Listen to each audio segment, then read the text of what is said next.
पे चलता रहूं, खिदमत करूं इस्लाम की, पछतावे का गम तोड़ दे। अल्लाह अल्लाह तू मेरी सुन ले सदा। हस्बुनल्लाह व निअमल वकील, हस्बुनल्लाह व निअमल वकील, हस्बुनल्लाह व निअमल वकील, निअमल मौला व निअमन नसीर, हस्बुनल्लाह व निअमल वकील. If your dial is on 90.4 in Durban and 105.6 in Pietermaritzburg.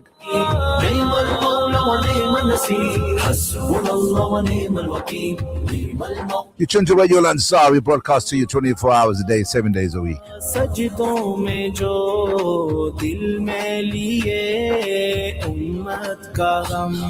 It's a Sunday night and you're listening to a special edition of Niteline. We usually come to you on a Saturday out of Ramadan, but every Ramadan, inshallah, we go for you on Friday, Saturday and Sunday night.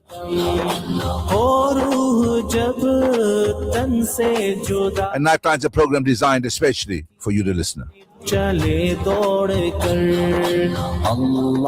Niteline's the only program that allows you to listen to the opportunity to voice your opinion on any topic or any matter that concerns you.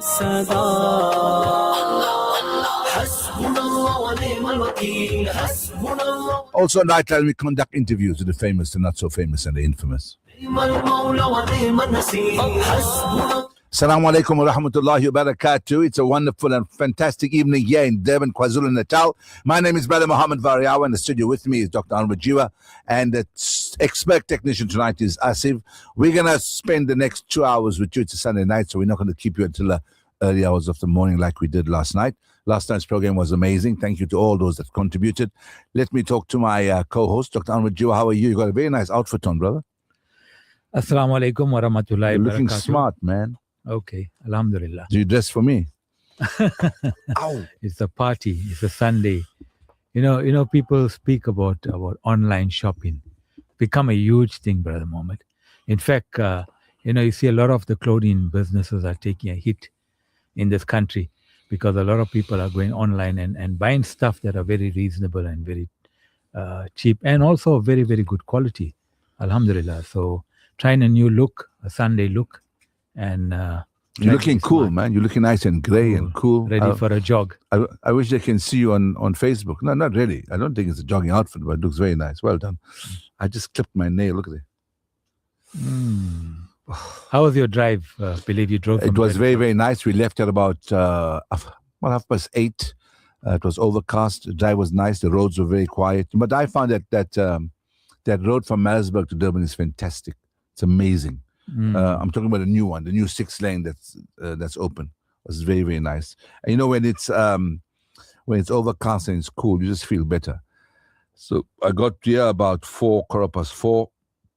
Got home, undid my bags, got ready for iftar, had my iftar, tried to get a nap for about half an hour, and come back to the studio to conduct the program that we're having tonight. I was pretty surprised that the traffic in Durban was quite hectic today. Normally it takes me 10 minutes from work to home. Today it took me like almost 40 minutes with the traffic. And how was the Eid Milan?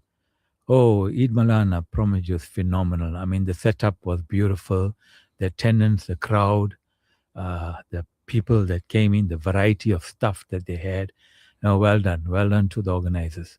It was very, very well received, alhamdulillah. Was it good? Alhamdulillah, very well received, yeah. That's amazing. We're now going, I just need you to know that on Tuesday will be the first odd night, the 21st. Can you believe Ramadan, the guests that we invite, and thank you, Asif, that we invite, and we hope to get every year, inshallah, will be on its way out in a week's time, so quickly.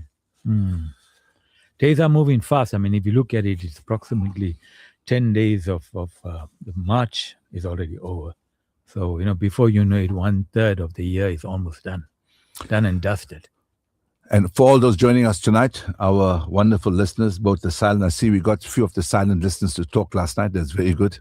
We want to have more of the silent listeners. And we know we have a huge silent listenership, but we need you to send us, even if it's just to say hi or how are you or what's happening to you. 0609041056. We're going to go to Aisha Jamal, I think. Doc will take you to Aisha Jamal, and I think then We're going to have a chat with Nasir Maulana Banker. When we come back, I'm going to spend some time with you because I'll ask you the question about Dubai and Bahrain and Qatar, how their peace has been shattered by missiles from Iran. Doc. Mm-hmm. Assalamu alaikum, Aisha. Aisha, can you hear me? Okay. I think Mohammed is back on the dials. Lost his touch in some way. Yes, you're going to be listening to the Helping Hand segment. I think she's there. Aisha Jamal. Assalamu alaikum. Wa alaikum salam wa rahmatullahi barakatuh. And assalamu alaikum to all the listeners of Radio Ansaar as well as Mohammed Variawa. Nice to have you back in studio. Jazakallah. Are you sick again? Are you sick again? Not so long ago. No, she's sick every week. Every month. Every day. Every hour. Every day. Every minute.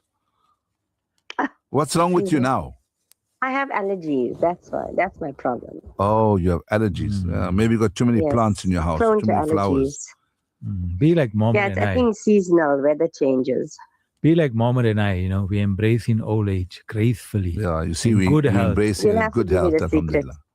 Good health. Don't get sick. Have 2 hours sleep every day. Don't stress. Still function. No stress. Don't no worry worry about all the politics and the gibet and the stories. Sleep well. When you sleep at night, get up in the morning completely refreshed and recharged. And ready for the day. Yeah, don't carry what has transpired. Inshallah. I'm counting on you guys. Du'as, inshallah. Ameen, ameen. Alhamdulillah. Okay, go for it. Take the stage.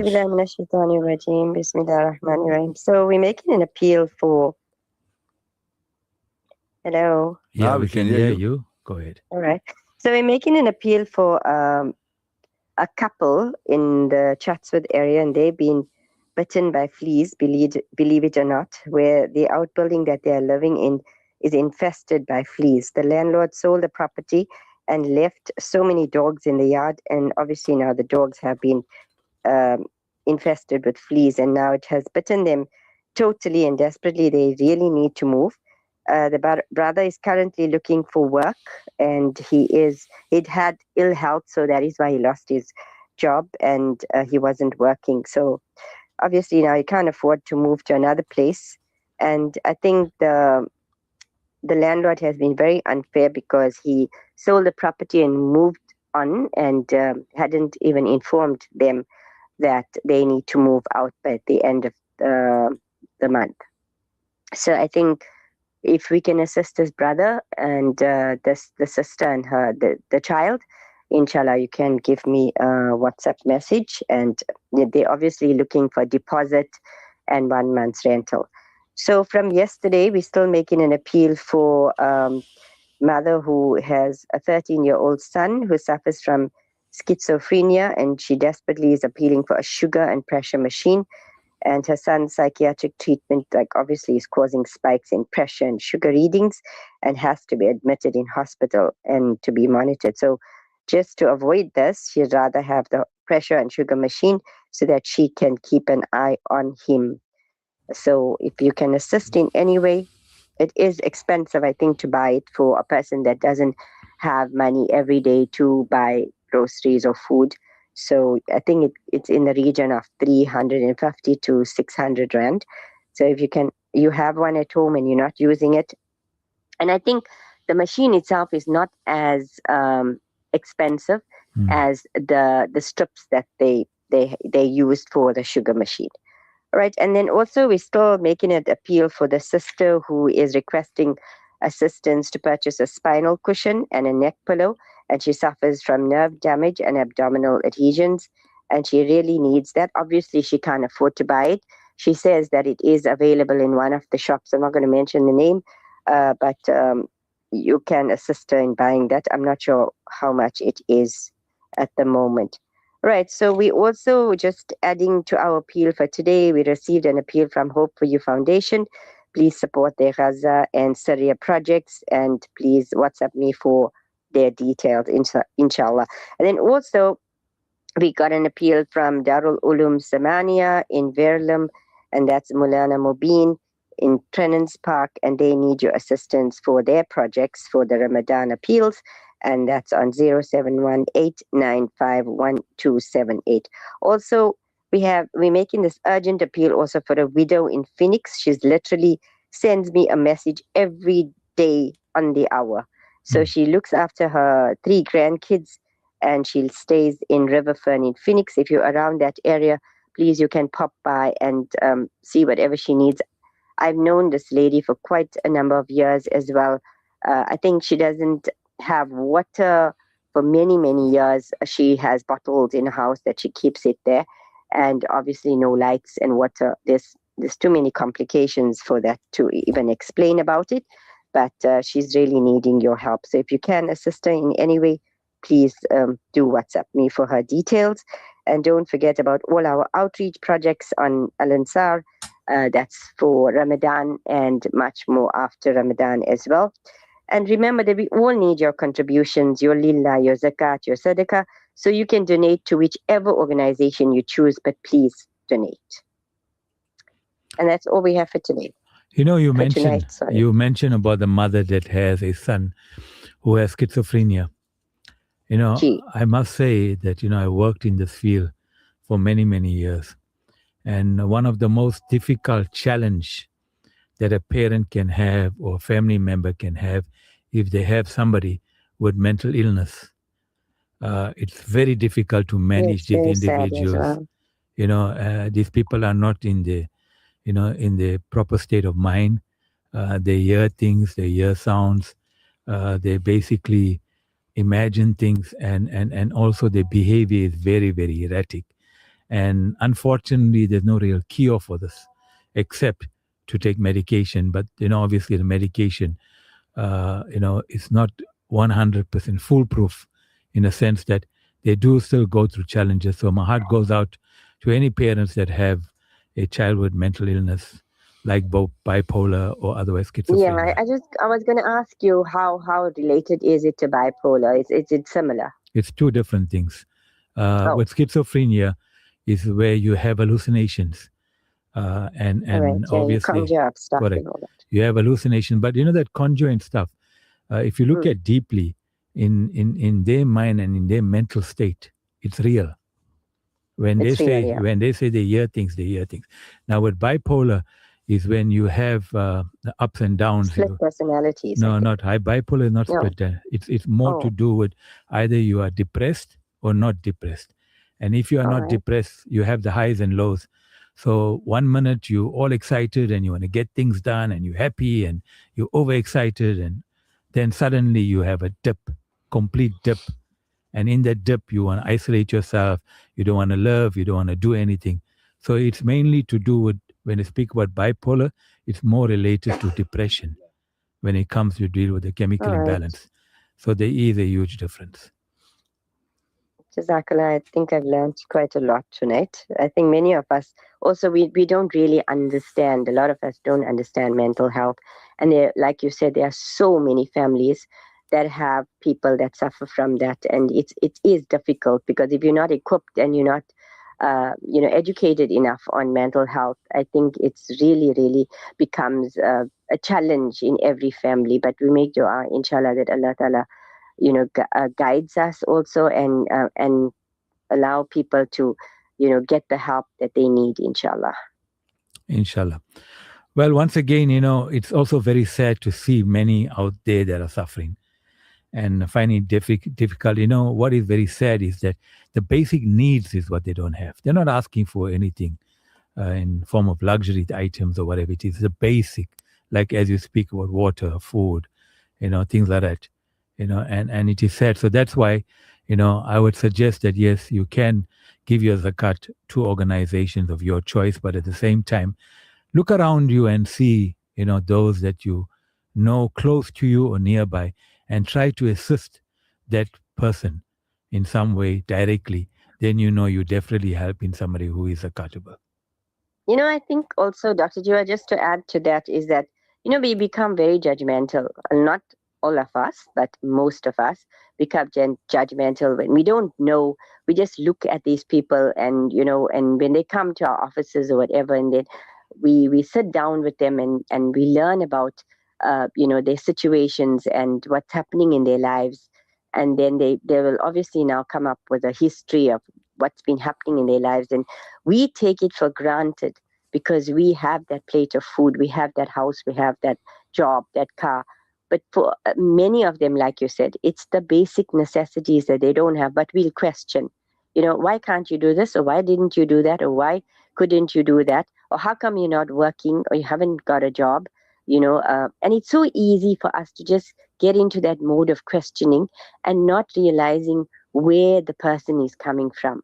So, we need to also step back, not judge them. And wherever we can help, yes, we do get the cons, we do get the people that take advantage of the situation, especially in Ramadan, because everybody's dishing out their zakat and their lillah and sadaqah. But we also need to look, step back and look at those people that are really having a tough time. And 8 million people, I think, they are without jobs in the country. So there are many of our Muslims as well as non-Muslims in our country that don't have that job. And where's the next meal going to come from? They have children, they have in-laws, they have elderly, frail that they have to look after. So we need to also step back and realize that, yes, we can assist these people. And, some people, a lot of people, I know I've been getting these questions from many people who are dispensing their zakat. Yes, you have to be ultra sure about and verifying that these people can receive zakat. But I think also we must not be judgmental about when these people want to give the zakat. They go to these people's homes and they look at them and say, oh, but he got a car, or he's got the house, or he's living here and he's wearing nice clothes. But maybe those clothes were donated. Maybe that furniture was donated to them, was given to them by somebody else. But we become judgmental. So, and like somebody asked me the other day, don't you feel like embarrassed to go on air every time, every week and ask, and ask people for help? I said, it's not for me. It's for everybody else. So, inshallah, I think the message we should take is, let's step back, don't become judgmental, and let's help where we can. Jazakallah. Thank you very much, Aisha. In fact, I don't think we have in Maulana Banker's Nasiha. It's only, no, we're not today. It's only for Saturday nights. But nevertheless, keep up the good work, and inshallah, let's hope. We do have our community that's very charitable and always willing to assist. We must commend them, on a positive note. And inshallah, we thank all the donors, sponsors, in whatever little way you can help. Thank you very much. Whatever little way. Jazakallah so much. And also remember my family and I in your du'as. Please, let's make that difference in a person's life. And let's search for the nights of Laylatul Qadr. Inshallah, may Allah Ta'ala accept all our du'as, inshallah. Ameen. Assalamu alaikum wa rahmatullahi wa barakatuh. Wa alaikum salam wa rahmatullahi wa barakatuh. Let me tell you why you and I do what we do. There's a beautiful message sent. I was on tournament last week, right? Which means that our program on Friday ends at 12:30, 1 o'clock. By the time I get to where I am, it's 2 o'clock. By the time we're up at 3 o'clock in the morning for Seri. And I have to be at a tournament by 6 o'clock in the morning because it starts at actually 7. So that's 2 hours sleep. Saturday is actually the same. And I then drive back on Sunday. And I come back and I'm back at the studio. And I'm sure you have the same sort of routine because we hardly get sleep. We get 2 hours sleep during the times that we're on radio. But now listen to this beautiful message. Assalamu alaikum, Brother Envy and Dr. Jeewa. I just wanted to take a moment to thank you both for such an incredible show. I truly enjoy listening. The wisdom, the positivity, and the meaningful conversations you share really stand out. It's refreshing and uplifting to hear voices like yours on the radio. Please keep doing the amazing work you do. Loyal listeners like me and my mom really appreciate it. Wishing you both continued success and blessings. And my mom and I look forward to many more great shows ahead. Jazakallah khair, Rizwana and Razia Khan. Isn't that beautiful? MashaAllah. Alhamdulillah. It's definitely inspiring because that's what makes you come to the studio, even if you're half dying. That's true, because now in the month of Ramadan, you look at Friday night, Saturday night, and Sunday night. And as you mentioned, we tend to finish late. And it becomes a bit challenging to sleep now. You've got 2 more hours before Seri. So you stay awake right up to Seri. And then thereafter, you only sleep for about 4 hours. And you must understand that I also work during the weekend. So I basically go into work as zombie mode, you know. But alhamdulillah, Allah Ta'ala has given us the strength and, you know, and we keep moving, you know, alhamdulillah. But again, once again, we do it only for our listeners. And our listener tells us there's a warm energy drink that my nephew prepares with rehydrate Barocca, a few other good stuff in boiling water, and he exercises an hour before iftar and fruit platters. This year he said no savories, but avocados, walnuts, salads, and he's in the kitchen helping. And 15 minutes before iftar, everyone is around the iftar table and low-fat yogurt and dukka powder. And I know that's very fair. It comes from Makkah, that in du'as. I will send the recipe for this ancient drink tomorrow, inshallah. I'm very glad that our people are now beginning to realize that you cannot break your fast with savories and oily stuff and oily food and all that unhealthy stuff and milkshakes and stuff if you want to keep yourself, because by the time every time you overeat at iftar, you'll fall asleep by 8 o'clock and you don't go for Tarawih. And you get exhausted and you get tired very easily. Exactly, because of your stomach absorbing all the energy, and while it's absorbing all the energy from the food that you're taking in, it makes you tired. But let's talk about something very interesting now. But before you go there, I think we have developed that mindset that fasting, you know, turns into feasting. When you fast during the day and when you need to break your fast, we attack the food like there's no tomorrow, you know. And that is where we are wrong in, because we're not supposed to indulge in such excessive ways in the month of Ramadan or at any time. But it's crucial. And it takes a lot to move into healthier meals and healthier foods. It takes a lot. True. I know I'll find it very difficult to do that. So you want to keep you in interaction with us. It's a talk show, so we need to hear from you all the time. 06090411056. Now, you've been watching Iran, Israel attacked Iran attacked Israel. But I tell you what caused a little bit concern for everybody.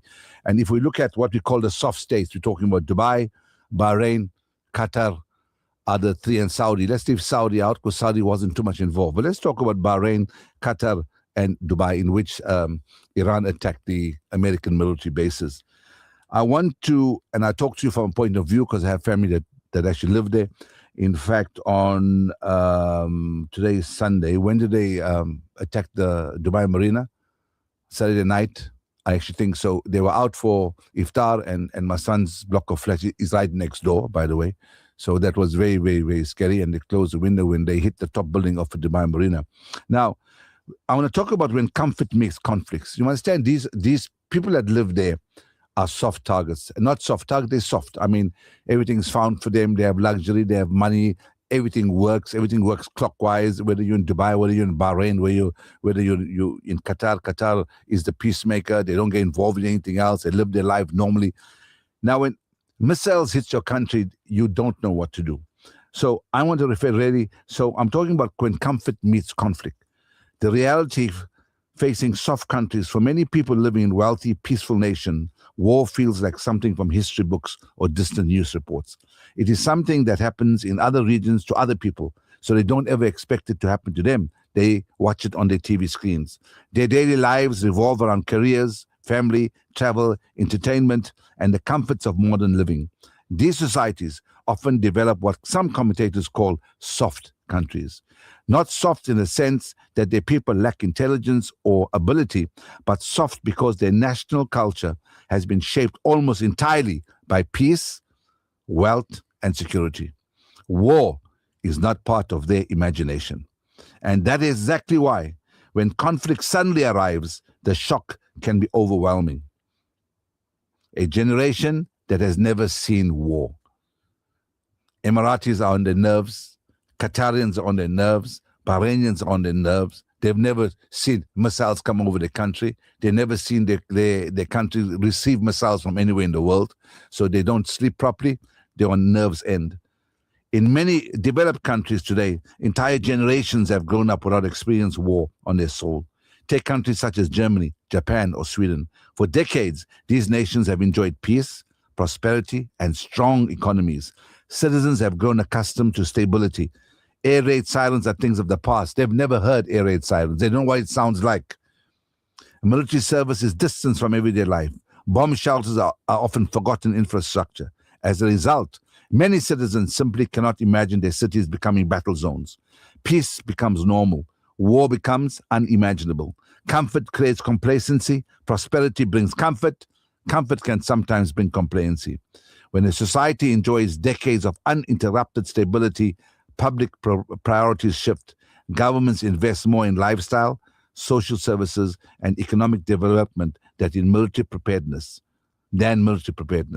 How many of them are now moving money out of Dubai? Because that used to be a safe haven. Everyone went anywhere in the world, they took all their money into Dubai and they kept it as one of the safest places in the world. So reality in these countries has been shaken. People now are actually rethinking. So defense spending may become politically unpopular. Military training is reduced. National service disappears. In these environments, the idea that war could suddenly disrupt daily life feels unrealistic, unexpected, will never happen to them. Sorry to interject before you go ahead. It's come to the stage also, we know a lot of the wealthy invest money and live in Dubai.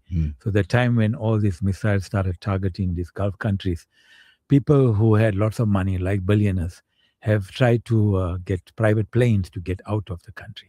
They went to that extent, spending a couple $100,000 on a flight to charter a private plane just to get out. You must understand that all these citizens, all three of these countries, including Saudi, their comfort zone was never shattered. Iran shattered their comfort zones, gave him a wake-up call. And I think the entire forward-looking in Dubai, in Bahrain, in Qatar, in Saudi is going to be different. People are going to realize that, listen, these things can happen to us too. Because they're not prepared for war. They've got no preparedness for military interaction. They've got no preparedness for expecting missiles. They'll come. We watch Palestine in a world big TV show, and all of us knew it can never happen to us. If you're in Dubai and Bahrain and Qatar, you'll never dreamt it to be happening to you. But now they see missiles going over their head, and some of them that's being intercepted, the debris falls onto some of the buildings that they have. One example is Russian invasion of Ukraine. Prior to the invasion, many residents in cities like Kyiv lived modern urban lives similar to other European capitals. Restaurants were full, offices were busy, and the city functioned like any other thriving metropolis. Then almost overnight, normal life disappeared. Missile warnings, military checkpoints, and mass evacuations became part of everyday life. Families were forced to flee. Apartment buildings were damaged. Millions of civilians suddenly had to learn how to survive in wartime conditions. For many people, the emotional shock was as powerful as the physical danger. No one would ever dreamt that the most busiest airport in the world, in which 92 million people went through in 2025, would have been disrupted totally. Bombed, disrupted, people don't know what happens. 230,000 passengers were left stranded. With great respect to the government, it's taking care of every single one of them. They opened it, they closed it. They opened it, they closed. It's now still closed. In fact, there's a broadcast going out that people that's got bookings must change it. Hopefully, it's going to change, because I want my kids to come to actually South Africa. So, cities built for luxury and not survival. Modern wealthy cities are designed for comfort, efficiency, and beauty. Glass towers, shopping districts, entertainment complexes, and luxury apartments dominate the landscape. Both these environments are extremely vulnerable during conflict. When fighting begins, these same symbols of prosperity becomes fragile targets. All your tall buildings, the buildings that goes up to the sky, it's easily going to be your target. Cities that once symbolized economic success suddenly struggle to provide basic safety for their residents.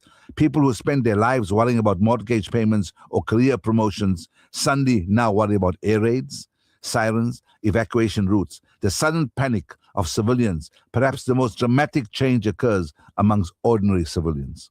People who have never lived through war must suddenly make life-altering decisions in hours. Should they leave their homes? Should they stay? Should they protect their family members? Where is safe? Where can we go? How long will this last? Confusion spreads quickly because very few people have prepared mentally for such a reality. Many citizens discovered that peace had made them psychologically unprepared for crisis. The first to leave, foreign residents. In wealthy global cities, large expatriate communities often live and work there. International companies send employees from around the world to enjoy high salaries and comfortable lifestyles. But when war threatens, these residents often have a simple choice. They leave. What will happen to us in South Africa? How prepared are you and I if we sit down one day at the beachfronts and watch those missiles come across? We're no different to any other country in the world. We don't have preparedness. And I think Iran means serious business. They're using serious warfare now. Things that are penetrating air defenses. They've flattened Tel Aviv. That is what is most concerning. What do you think? That's true. But what I find mind-boggling or very confusing is that if any country that basically attacks your country, what's the first thing you'll do is respond. And these Gulf countries that you're speaking about have not responded. They have not responded at all. They have not decided to start sending their missiles and whatever it is. Although Iran has mentioned to them specifically, we are not targeting your guys, we are targeting the US military bases, which is not your property and not your land, it's the US property and land. So the Gulf countries, they're very quiet, in a sense that they don't know what to do, as you said, because it's totally unexpected. And technically, yes, they are using, an excuse to target this place on a technical basis. But at the same time, you mentioned that, it can explode.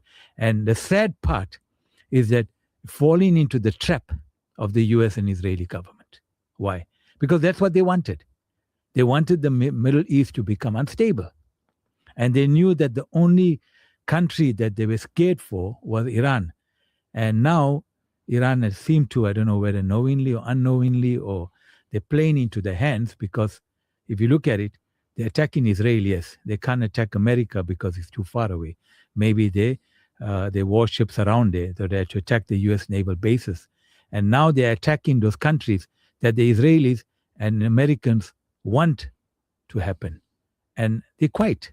I mean, these guys are totally confused and say, but Trump, where are you with all the stories? I don't know if this is true or not, but listen to the short clip. It's just a minute. I don't know whether it's true or it's AI generated, but the points that they made in this clip is factual. And this is what really happened. Let's play this. Mistake. We thought he'd come to negotiate cooperation, but all he wanted was to make deals without putting up a single cent of capital. And to think I gifted him $400 million, Boeing 747-8 jet. We welcomed him with the grandest of courtesies, yet even the camels of the desert have more dignity than this man. He talks of historic partnerships with his lips, but his greedy eyes are fixed solely on our natural gas reserves and bank accounts. The first thing he did was demand we invest in his tacky hotel sand. Then he had the audacity to hint that refusing would mean reconsidering the US military bases. By God, since when is this diplomacy? He's worse than a bizarre vendor haggling over prices. At least they offer goods in exchange. Now I see his so-called art of the deal is just sleight of hand to take what he wants for nothing. May Allah guide the American people to elect someone who at least knows the meaning of shame next time. Who's that from? Who's saying that? It seems like it's from the Qatar government, a representation. But again, we're not sure if it's factual or it's AI generated. I've seen that. But the facts contained in there is correct. True. That's true. Yeah, but it's not from the Qatar government. Yeah, but someone's just using someone to say to say the truth, but they don't want to put their name on it. But that's true. That's exactly what happens. I mean, they rolled up the red carpets, gave him everything he wanted, and next minute, now that they're under attack, and they're under attack because of the U.S. bases, and the Trump is not saying nothing. In fact, have you ever heard Trump say anything? But this is a beautiful lesson for them. No one's protecting them. That is correct. I know why they're being attacked. I mean, they have American bases in the country, and and they can't retaliate because that's the truth. And you're using your bases to attack Iran. But it has disrupted the entire Gulf states. It's made citizens wake up. It's made people rethink. And there's what we call that. There's a real lesson. Is not that peaceful countries are weak. The lesson is that long periods of comfort can make people forget how fragile peace actually is. You think anybody in Dubai, and let me tell you, my kids are there maybe 15 years. Do you think they have dreamt of something like this happening? Not a chance. Never ever they thought it will happen in their Gulf safe country, which is or assumed to be the safest in the world. The fragile prosperity is valuable. Stability is valuable, but assuming that conflict can never reach your country can leave societies unprepared for sudden change. History repeatedly reminds us that peace is not permanent. It is something that must be protected, understood, and never taken for granted. Let's go to Shaheen. Shaheen says to us, comfort, and especially extreme comfort, removes one from the sufferings of others. Walk around these Gulf states and you will see Starbucks, McDonald's, etc. being consumed with no sense of solidarity, with mass boycott being pursued the world over for Palestine. The other fact is that most of these Gulf states are authoritarian, and any public overt solidarity shown is quickly shut down by the government in the name of the Abrahamic Accords. Quran warns us not to establish relationships with the enemy, especially one that seeks to destroy you. Lastly, Gulf states' reality was laid bare when the excessive patronage of US and Israel vis-a-vis through military and trade has been demonstrated to be the most ill-conceived strategic decisions. The chickens have come home. I like that put. The chickens have come home to roost, as US has now abandoned the defense of the Gulf states in favor of Israel. It's lessons for them to learn. And let's make dua that they change the attitude. I think Saudi is talking to Iran. I'm not sure whether it's true, but I think he is talking to Iran. I think Qatar is also talking to Iran. I know Saudi has now refused the use of the airspace. I think Qatar has now refused the use of the airspace. UAE, Dubai, has not said a word. And that's why you find that the missiles are still falling on them. But look at the control that the Israelis have. The government of Saudi Arabia and Qatar have caught Israel Mossad spies planting bombs in very highly sensitive area, particularly oil fields in the respective countries. Now they do that as a red flag, where they will go in and discord. Discord. That's the job. And also make it look like it's the Iranians that's doing it. But the government is still quiet. They have caught people red-handed, but they're keeping quiet about it and don't want to accept it or don't want to let the world know that this is happening. And this was according to American renowned journalist Tucker Carlson. What was his point of view in early stages and how he changed. You know how many viewers he has? Yes. Do you know how many people follow him? Millions. How many millions? Well, you ask me a difficult question. Over 17 million followers he has. Yeah. Now you see that clip I sent you, which we'll play after I finish this, talks towards Mossad and how dangerous they are. Let me just do a short. Okay, but before you go there, Tucker Carlson mentioned that the Aramco drone bombing and the Ras Tanura oil bombing, both in Saudi Arabia, were the doing of Israel and not Iran. All the bombing and drone attacks of the airports and government and civilian buildings in the Gulf countries, particularly in the UAE, are the work of Israel, according to Tucker Carlson. He says the government of Iran official spokesman had said that Iran is only bombing the American base and American installations in the UAE, Qatar, Bahrain, Kuwait, Jordan, and Saudi Arabia. The government of Iran has no intention to bomb, kill, or destroy innocent civilians and Gulf states, buildings, and infrastructure in these countries that we mentioned. He goes on to say the Iran government has warned the UAE that Irani intelligence agencies has confirmed proof that in the coming days, Israel intends destroying the Fujairah port. Hence, all attacks on Dubai Airport, Burj Al Arab, Palm Jumeirah, Fairmont Hotel were not done by the doing Iran. of Israel and not Iran. And according to Tucker Carlson, he says Israel itself bombing the Gulf countries because he wants Qatar, Kuwait, UAE, Saudi Arabia, and Bahrain to join in. Right, and start bombing and attacking Iran from all directions. Absolutely correct. Right, from every side, and to defame Iran in the eyes of the world. What Tucker Carlson is shocked about is the silence, and this is what I was talking about, is the silence of the Arab countries, even after coming to know that it is Israel that's bombing them and not Iran. They are still shamelessly siding with Israel and USA. By the way, I'll also advise our listeners to go and watch a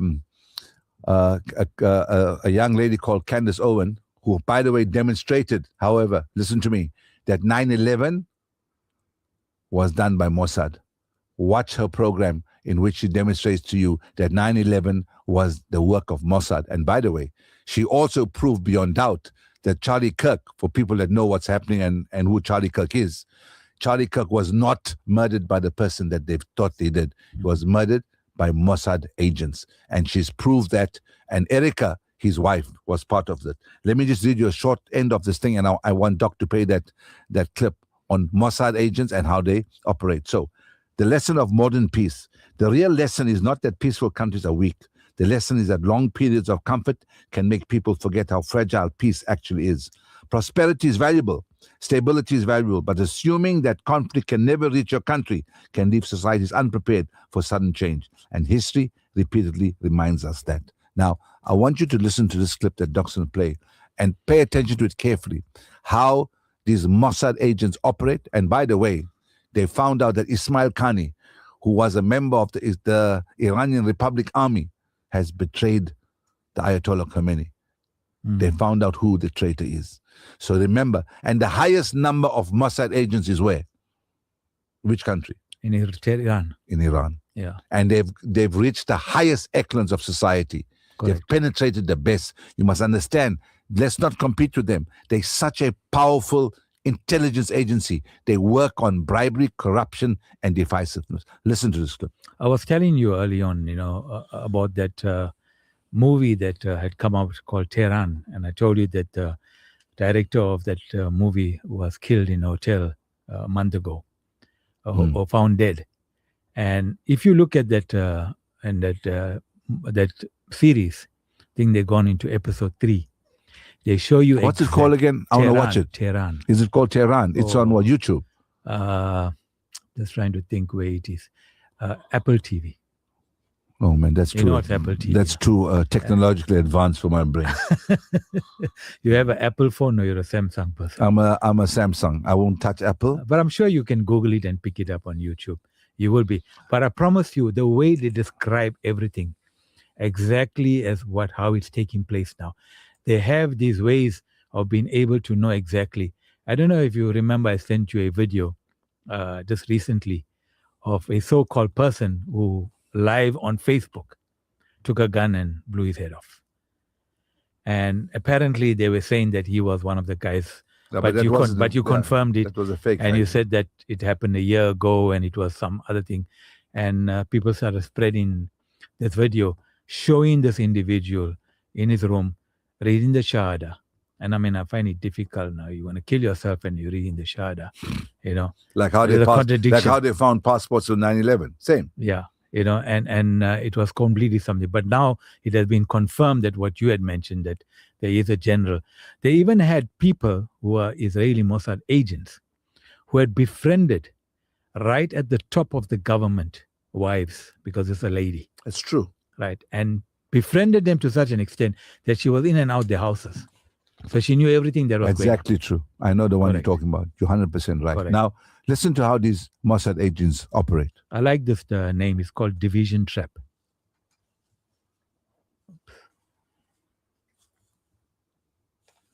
What's happening? Somebody else got trapped. We'll try to explain why and where we should actually direct our anger. So first, there is a difference between anti-Zionism and anti-Semitism, but the noise is currently piling them together as one, which is wrong. The people that control Israel, they don't care about religion. They care about controlling humanity as a whole to infiltrating every branch of power. So even if they control the media and big tech and the ADL and the politicians, they have no problem allowing Jewish hate to flood social media and put innocent people in harm's way, because ultimately it serves them. As long as it helps create their one world government, they don't care who the victims are. When you operate at that level, you don't see borders or religion. What you see is a chessboard. So wait, Bibi claims to care about Christians in America, but not Christians in Gaza, in Iraq, in Iran, Syria, Libya. He also claims to care about Jewish people, but still allowed the stand down to happen on October 7th. It doesn't even make sense. The Mossad and the CIA are known for waging war by way of deception. And these wars have created a huge influx of migrants coming to the Western world, which has created division. We're seeing it happen in real time. It's chaos. And when all these cultures and religions are clashing, the Zionists are getting exactly what they want. A reason to bring order to chaos. A reason to introduce a top-down surveillance system with a social credit score that's tied to a digital currency, just like China. And that's the plan. And they don't care how many Jews, Christians, or Muslims Muslims have to die to make that happen. Like many politicians said, you don't have to be Jewish to be a Zionist. So let's not fall for religious hate. We need to coexist peacefully. But if a nation infiltrates foreign governments, uses Epstein-style tactics to subvert powerful people, wages war, harbor pedophiles, promote degeneracy, and make you believe that they're the chosen people, then you need a change in leadership because they're not helping in our collective unity. The Zionists that control Israel are using Jews as the main face for their takeover, but they also use Christians and Muslims. When you see world leaders kissing the wall, having a bunch of dual citizens in their government, and making moves that benefit Israel more than their own country, then we know they've been compromised. Same for these big tech CEOs. We all know who you are. So I hope this video can realign our aim and point towards names and faces that deserves to be called out, not the group as a whole, because that's the trap. And as long as we fight amongst ourselves, we are losing. You remember years ago, Doc, when we used to do Niteline, there was I can't remember his name for the life of me. He was a Molana from La Mercy. Yeah, I know them. I used to actually do What was his workshops with name? them. One was Maulana Hunter and was Rafiq. Rafiq. Maulana Rafiq. Maulana Rafiq spoke about the one world order Maulana Hunter. 15 years ago. Okay. And we all were skeptical about it. Correct. Today, and if I see him and if he's still around, I must apologize to him. Because I always held what he said with great skepticism. And now it's all about one world, not about religion, not about whether you're Jew or you're Muslim or you're Christian. It's all about one world order. Jeffrey Epstein, Zionist, his files are horrendous. I'm reading files that I've researched about what they used to do. What standard of pedophiles they are is shocking. It's shocking what's happening to Jeewa, and exactly what he said. You and I and everybody else in this world, we're pawns on a chessboard. They move us like they feel to move us. They're now going to take away cash. It'll make a cashless society. They're going to control us by credit cards. All these things. Both Maulana Rafiq and Hunter spoke about 15 years. I tell you what, 15 years 25. ago. Right? Yeah, but 25. 25 years ago. And we all thought and held it with skepticism. And it's happening right before our eyes. Candace Owen tells you straight. 9/11, Mossad. Tucker will tell you amount of work Mossad's doing in Iran. They are bombing places in Saudi and wants it to seem like Iran. They're bombing places in Dubai. They're bombing places in Bahrain. We must understand, our listeners must understand that how powerful and how decisive Mossad is. And you know, when you speak about the one world order, I had shared the platform with them many a times, and they used to run very intensive workshops, not just a lecture and talks. Exactly. And you know, Maulana Hunter was a brilliant guy. I tell you, he was brilliant, you know. And both of them, they did their research. And when we used to go for these workshops, the facts that they had, in fact, we should get him in. And they speak about, as you said, the one world order. Now, I was a little bit skeptic in the beginning until in 2008, when I went for a conference in Washington, D.C. And, you know, whenever I go to a particular new city, I like taking a walk around. Because when you walk around, you get to learn and see more. And I used to love walking around. And they had made mention that in Washington, D.C. alone, there's actually a building. There's a building owned by these guys. And they have their name there. You know, is that triangle. I forget the name that they have. I've actually seen that building myself. Thank you, Asif. I've seen that building myself, you know. And then I realized that this is true. And if you look at it, everything that they mention about the one world order, you know, is taking place. They have got this cabal of guys right on the top. If you look at all the billionaires, you're looking at now Netanyahu, then you look at Trump, and then you look at Trump's, all his characters and his son-in-law and all the gang. I mean, you know, to go to the extent, you know, they are such pathological liars that they believe their own lie. I heard an interview on Al Jazeera where they asked this general of the United States Army, why did you all kill those kids in a madrasa, 160 kids? What do you think he said? No, it's not us. Iran killed them. The absolute lie. I mean, they said it had nothing to do with us. We will not kill innocent people. They have no value for life. Yeah. And you know, it's not only Muslim life that they have no value for. They have no value for any life. And let me tell you, over the period of time, anyone that went against the one world banking order, J.F. Kennedy, assassinated. Saddam Hussein, they got rid of. Muammar Gaddafi, they got rid of. Anyone that went against the one World Bank order was eliminated. And that's how they operate. Mm-hmm. Like when you're speaking about the kids, U.S. President Trump denied responsibility for an airstrike. And I had the interview now again where he's telling the reporter, nah, Iran is evil. They kill their own people. We didn't do it. They don't know how to fire. I mean, come on, man. They are firing all over in those areas. And he says that, obviously we know about 160 school children was killed on the first day of the war, insisting that the attack was carried out by Tehran despite mounting evidence and investigators reported suggesting otherwise. So he was speaking to reporters aboard the Air Force One, and he claimed, based on what I've seen that was done by Iran, their weapons are very inaccurate. It was done by Iran.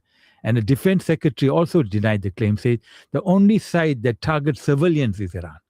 And an in-depth New York investigation claims that the school was likely struck during a U.S. attack on a nearby Iranian military facility, raising serious questions about Trump's dismissal of responsibility. Now, this general, when they asked him, he says, yeah, maybe we could have attacked. Why did they put a madrasa next to a military base? Mm-hmm. That's his reasoning. That yes, maybe we could have done it, but it's not our fault because they put a madrasa of schoolgirls right next to a military base, knowing that, they can get attacked. And then obviously, he says that the most evil people ever on earth, they cut babies' heads off. They chop women in half. Come on, man. It reminds me a lot of the Israelis. Listen to the short clip speaking about the same thing. This is what remains of the Gulf Elementary School in Minab in southern Iran. Most of the students were between 8 and 12 years old. Classes were underway on the first day of the US and Israel's attacks on Iran when a strike hit the building. More than 160 people were killed, their bodies overwhelming hospitals across the area. There were so many victims, excavators were brought in to dig their graves. Iran has accused the United States and Israel of carrying out the attack. I want to announce to the global community that this crime in Minab occurred while the global community speaks of civilization, speaks of human rights, speaks of the rights of children and adolescents. Yet before the eyes of the international community and in the silence of international institutions, this savage crime has taken place. The US military says it's investigating the attack, but President Donald Trump said Iran itself was responsible without citing any evidence. We think it was done by Iran because they're very inaccurate, as you know, with their munitions. They have no accuracy whatsoever. It was done by Iran.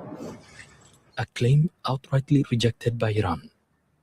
It is our school. These are our students, our girls, and they are attacked by an American fighter, a jet fighter, and they have been killed. Why Iran is responsible?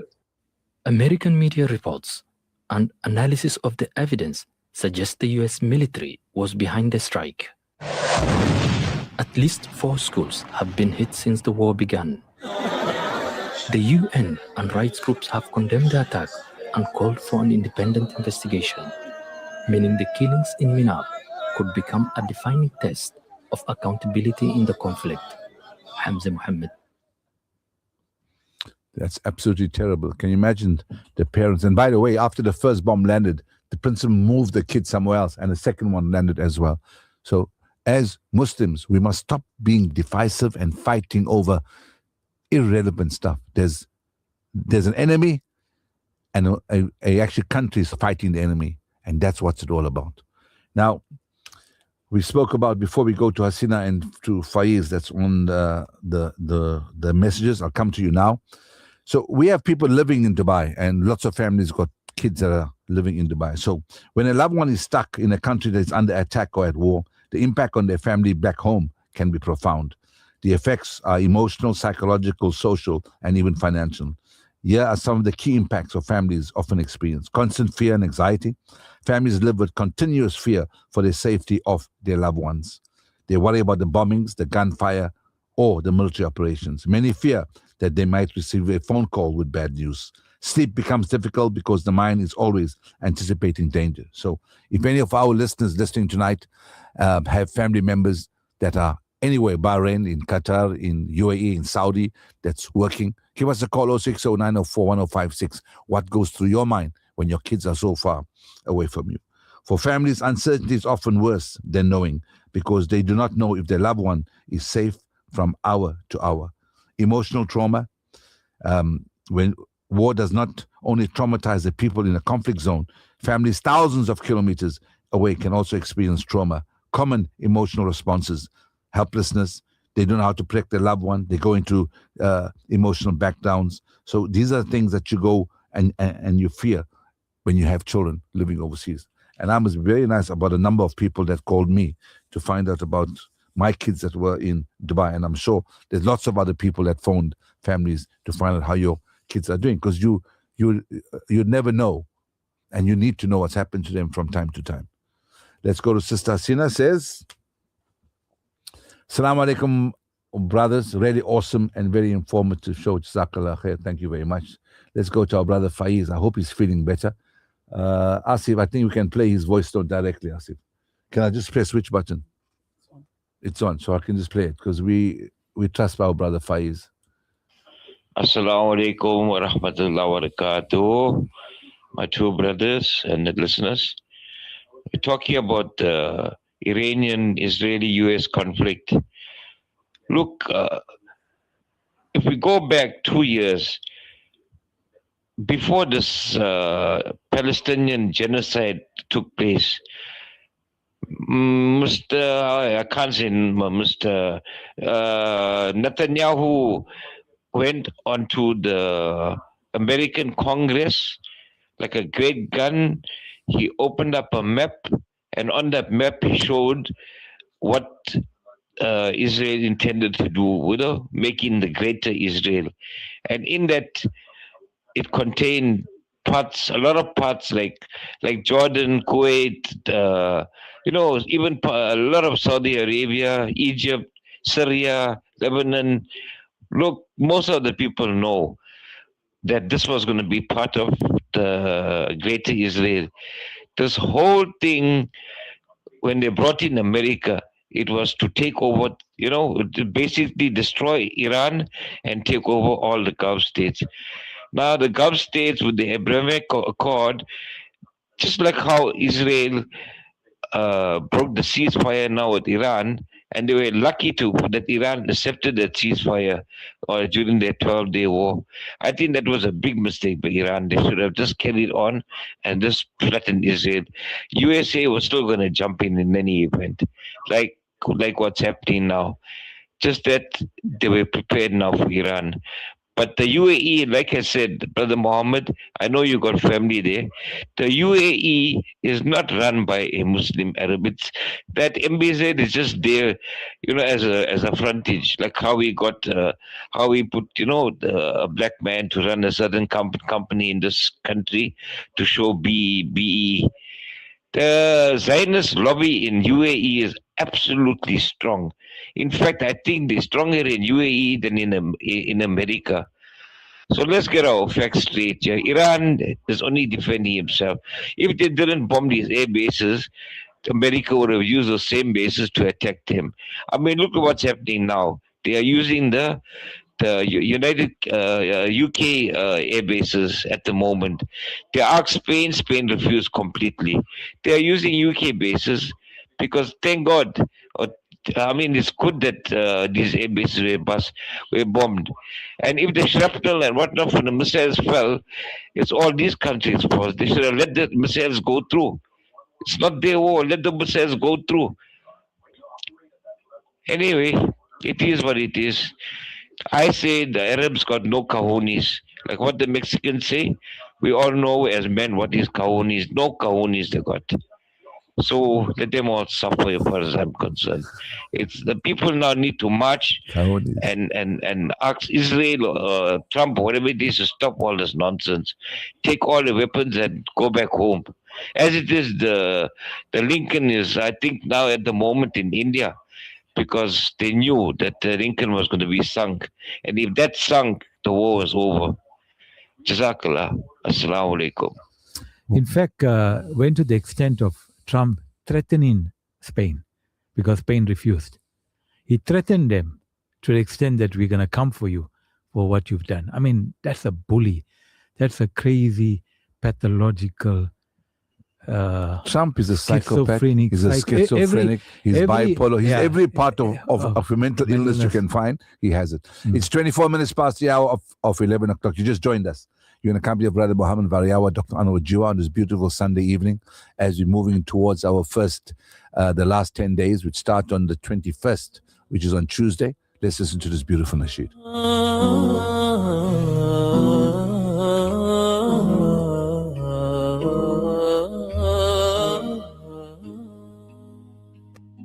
They struggle to the chosen ones. They cry to Allah beneath the sun. So when you fall, just know it's true. The path was hard for them and you. He lost his son and cried for years until his eyes went blind from tears. But still he said with trembling breath, I only share with Allah my stress. They struggle to the chosen ones. They cry to Allah beneath the sun. So when you fall, just know it's true. The path was hard for them and you. 900 years he called with grace, yet barely few would seek Allah's face. They mocked and laughed, they turned away, but he built that ark day by day. They struggled to the chosen ones. They cried to Allah beneath the sun. So when you fall, just know it's true. The path was hard for them and you. She bore a child all on her own, accused and judged with all alone.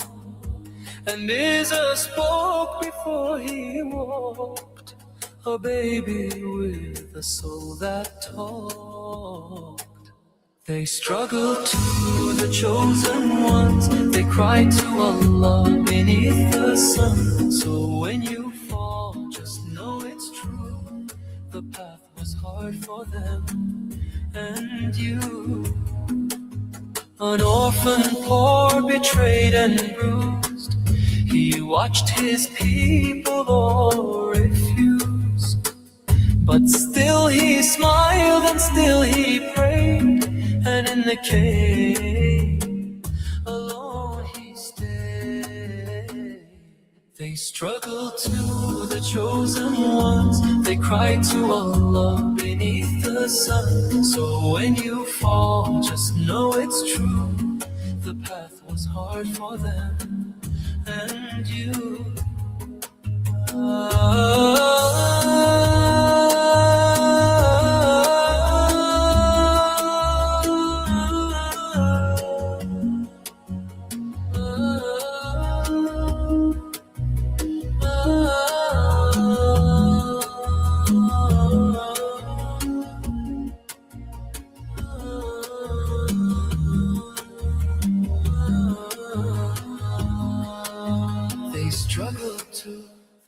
Finally, Benjamin Netanyahu has his war, a war he's dreamt of for more than 2 decades, and Donald Trump has become the president who granted him his heart's desire. Netanyahu can now wield American power against his enemies in pursuit of a long-standing ideological vision, the remaking of the Middle East. For years, he and the circle around him have spoken openly about reshaping the region. In their imagination, the Middle East is not a map of sovereign states. Its borders are negotiable, its governments are disposable. It's a chessboard to be moved as Israel wishes. The language of Greater Israel, once confined to the fringes of Israeli politics, has steadily drifted into the mainstream. Today, it echoes not only in Israel, but in Washington, inside an American administration closely aligned with Christian evangelical Zionism, where the remaking of the Middle East is sometimes framed not merely as strategy, but as prophecy. But we are told this war is about something else. We're told it's about nuclear weapons, about about American national security. We've heard this story before.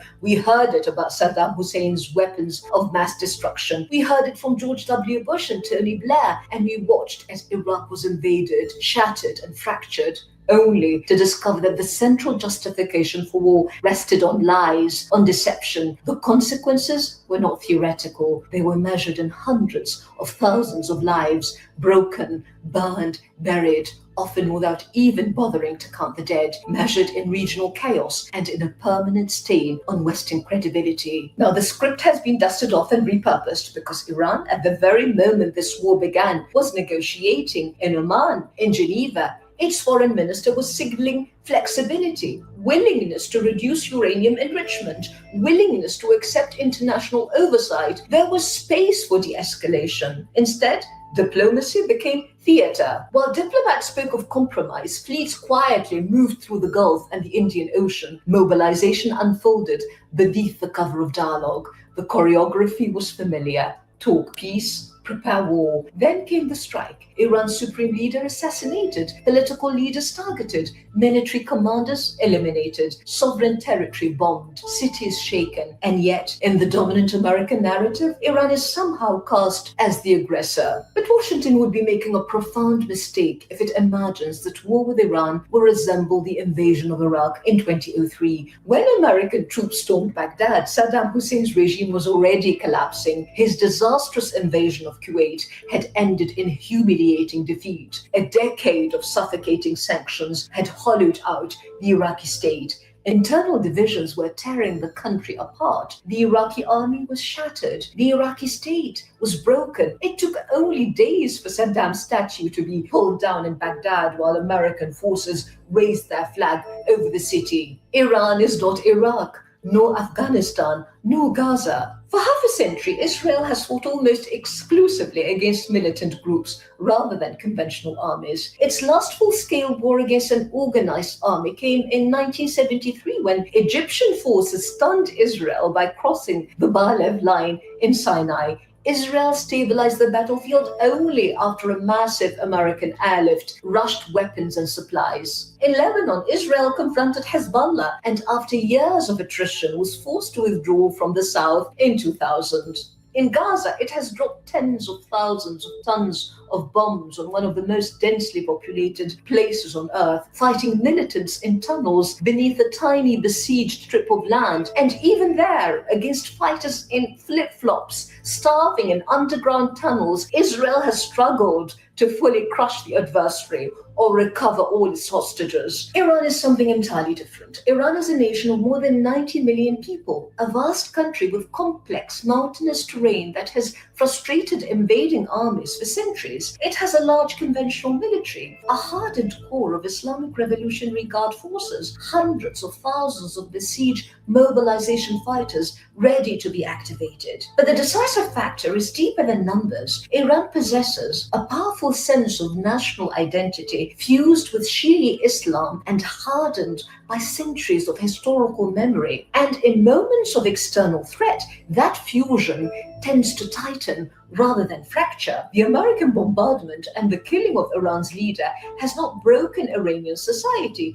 It has rallied it because Iranians remember 1953 when American and British intelligence orchestrated the coup against Mohammad Mossadegh, their democratically elected prime minister, after he attempted to nationalize Iran's oil. They remember the dictatorship that followed, the repression under the Shah, installed and sustained with Western backing, a regime closely aligned with Washington and Tel Aviv. And it was that repression that ultimately produced the Islamic Revolution of 1979. Of course, I doubt Donald Trump knows any of that. Trump, with his characteristic ignorance, arrogance, and bravado, may imagine that Iran can be transformed with a quick surgical strike, any top-down regime change. History rarely cooperates with such fantasies. And if the Gulf destabilizes, the consequences will not remain regional. They will ripple through energy markets, currency markets, and the global financial system that underpins American power.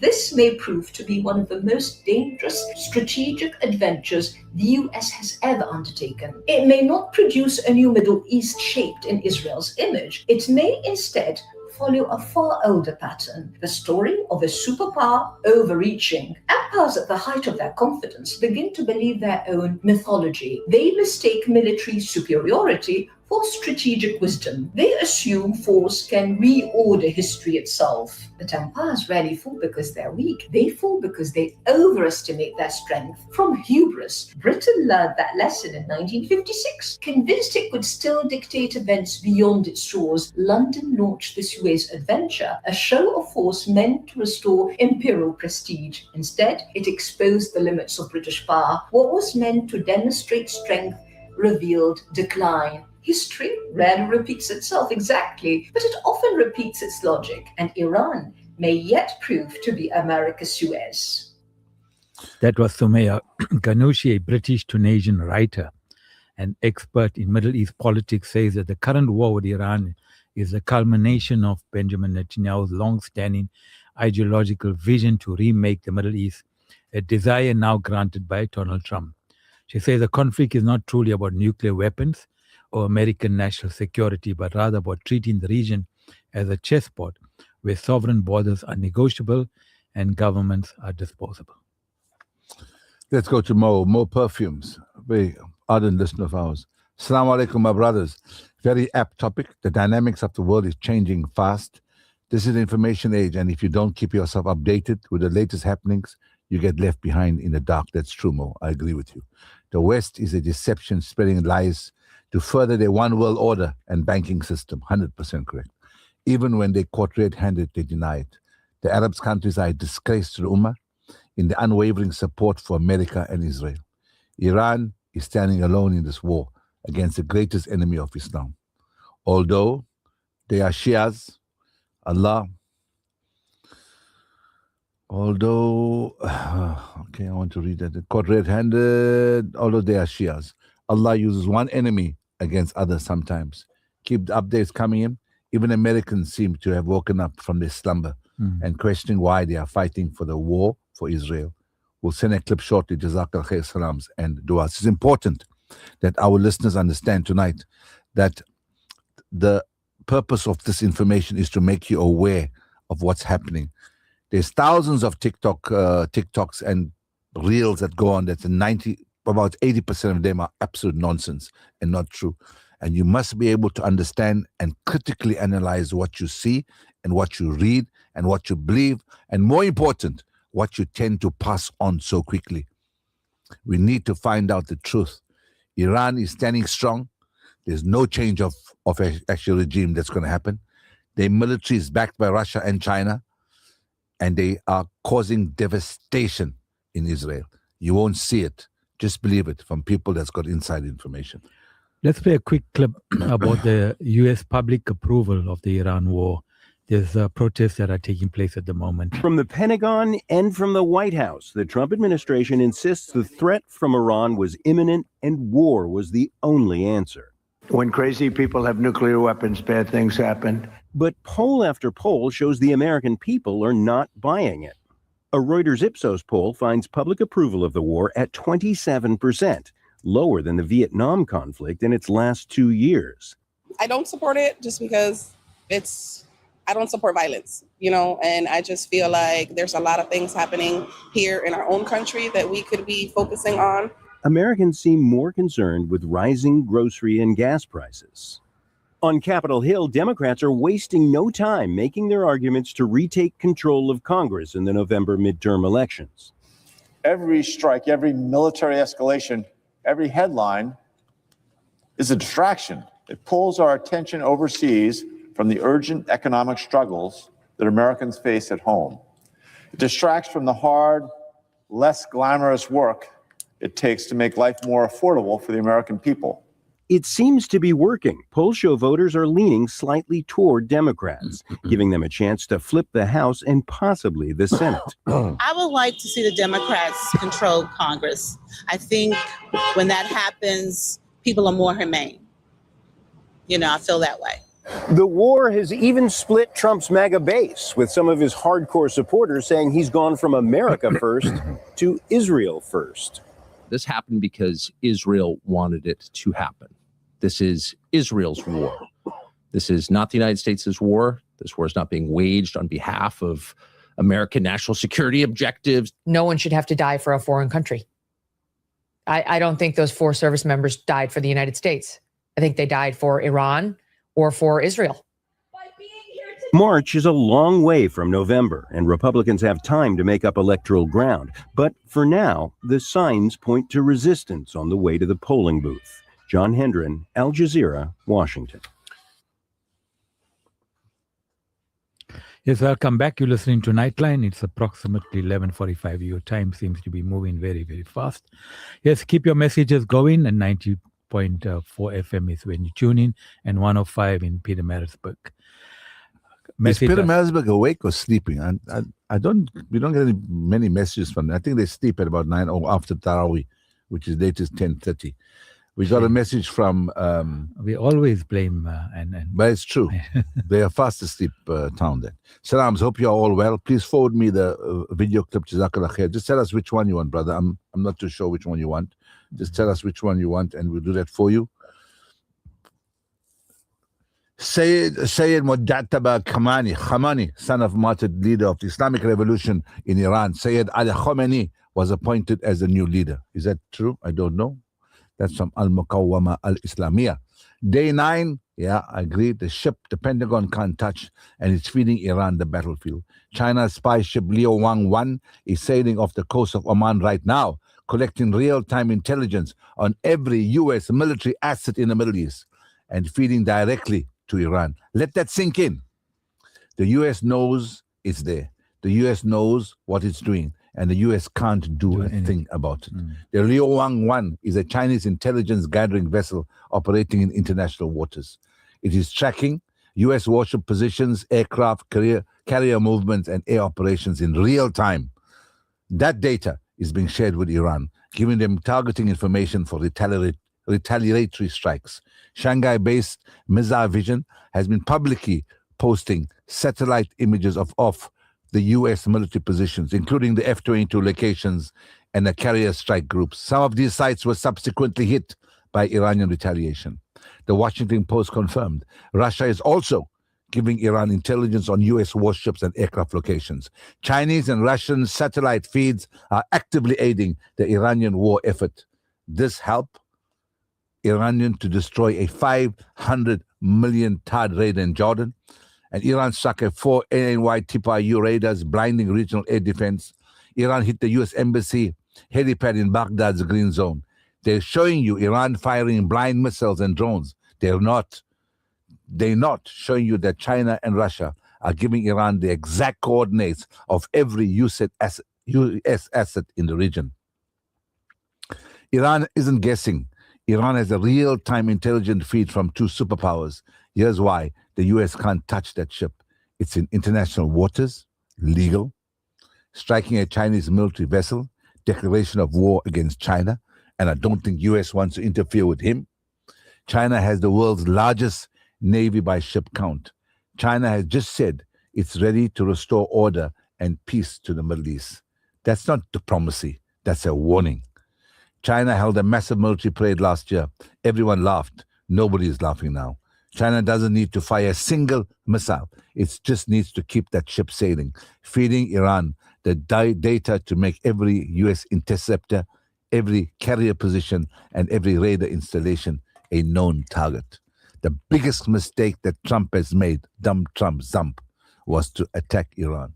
Let me tell you. He thought it was the one that he did about 5 or 4 months ago, last year, when Iran kept quiet and sent dummy missiles to find out where the anti-missile fights were. That's what's going to happen to us. And the lines are buzzing, 0609041056. I love to know that our people know that they know what's happening, they're in touch with what's happening in the world, and they know what's the world order all about. My brother wants the nasheed you played, Doc, the one that you just played. Assalamu alaikum, my brothers. Great show as always. Jazakallah khair. May it hail down bombs on Tel Aviv. They must feel how the shoe fits. All this is a smokescreen distraction from the Epstein files because they were going to crucify him on the wall. Americans think they police of the world. Guess what? Your time is up. Well done, Iran. In fact, that listener who asked for that nasheed, there's quite a number of nasheeds that people have asked for. And again, that's by an artist called R-U-H. It's hard for me to forward that because you can pick it up on YouTube Music, you can pick it up on Spotify, you can pick it up on YouTube itself. Just Google R-U-H. It's called When You Fall. It's got quite a number of nasheeds by the same artist. So that's the easiest way to get it. Now, there is a Nigerian lady called Dr. Shola, and she responds or reacts to Trump. Listen to this.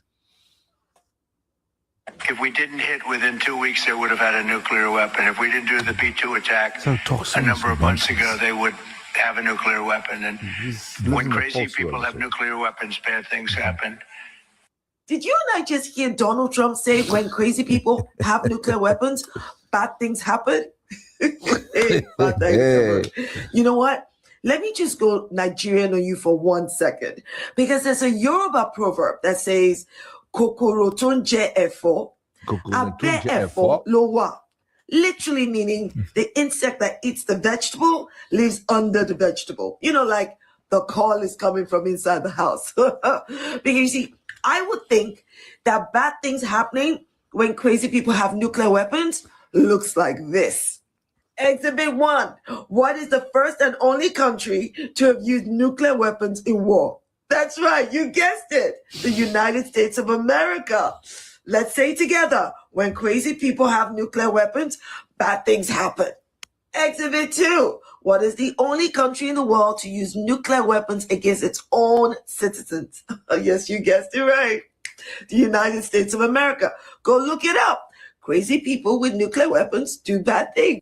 Exhibit 3. Come on, the first country in the world to detonate a hydrogen bomb, destroy part of an island, which is still radioactive to date. The United States of America. Oh, don't you just love the way America leads by example? Oh, let's see that again. Crazy people with nuclear weapons do bad things. What is the only democracy known to have detained people indefinitely without trial? Yeah, you got it right. The United States of America. Listen, America has range that is not limited to nuclear powers alone. It's any kind of power it has. By now, I don't need to ask you any more questions because you should know that the answer to every question is America. Because yes, America is the first nation to deploy weaponized drones for global targeted killings. That's right. And it did that in countries like Pakistan, Yemen, Somalia, and Afghanistan. I'm just saying, before Donald Trump points the finger at Iran, maybe he should take a good look in the mirror and point the finger at America first. You know what I mean? But I very much doubt that if this guy looks in the mirror, he would see the hypocrisy and double standards that he embodies. In the words of Britney Spears, Trump, hit me with it one more time. When crazy people have nuclear weapons, bad things happen.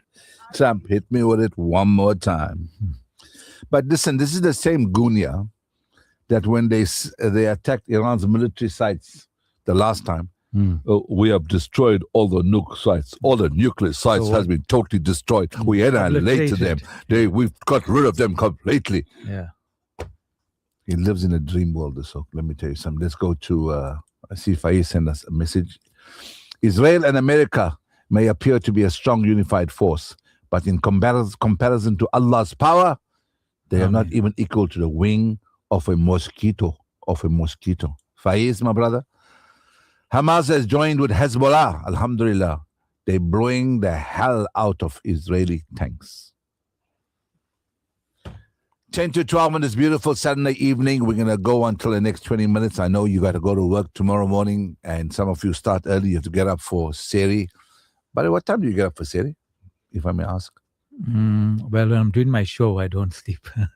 I'm up right up to Seri, but normally at 3:30. Wow. So when you go home now, you're not going to sleep. Yeah. And you stay up until Seri. Stay up to Seri. And then you sleep after Seri. And you know, we guys and men, we're very fortunate. We need to thank our women folk from the homes because they get up half an hour before us. And we get up 3:30 and go straight onto the table.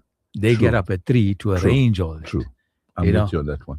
The sacrifice they make, the arrangements that they have. and they do everything, you know. So all we do is just get off the bed and go straight on the table. Hats off to all the women folk, all the Muslim women folk in the month of Ramadan. The sacrifice you make, may Allah Ta'ala bless you all abundantly. Oh, that's why maybe. Faiz tell me Piramalsburg is freezing. I'm not too sure what in Piramalsburg is freezing, whether they're calling 18 degrees freezing, 19 degrees freezing, or 12 degrees freezing. So Faiz can tell us what's freezing. Mm-hmm. Okay, last week, Hezbollah, Hamas, Iraq, Yemen, together with top of Israel, Russia has promised to make this Israeli-US aggression. China depends on 40% of its oil from Iran. China can't afford to let Iran loose. No, they can't. They will always support Iran because they need the oil.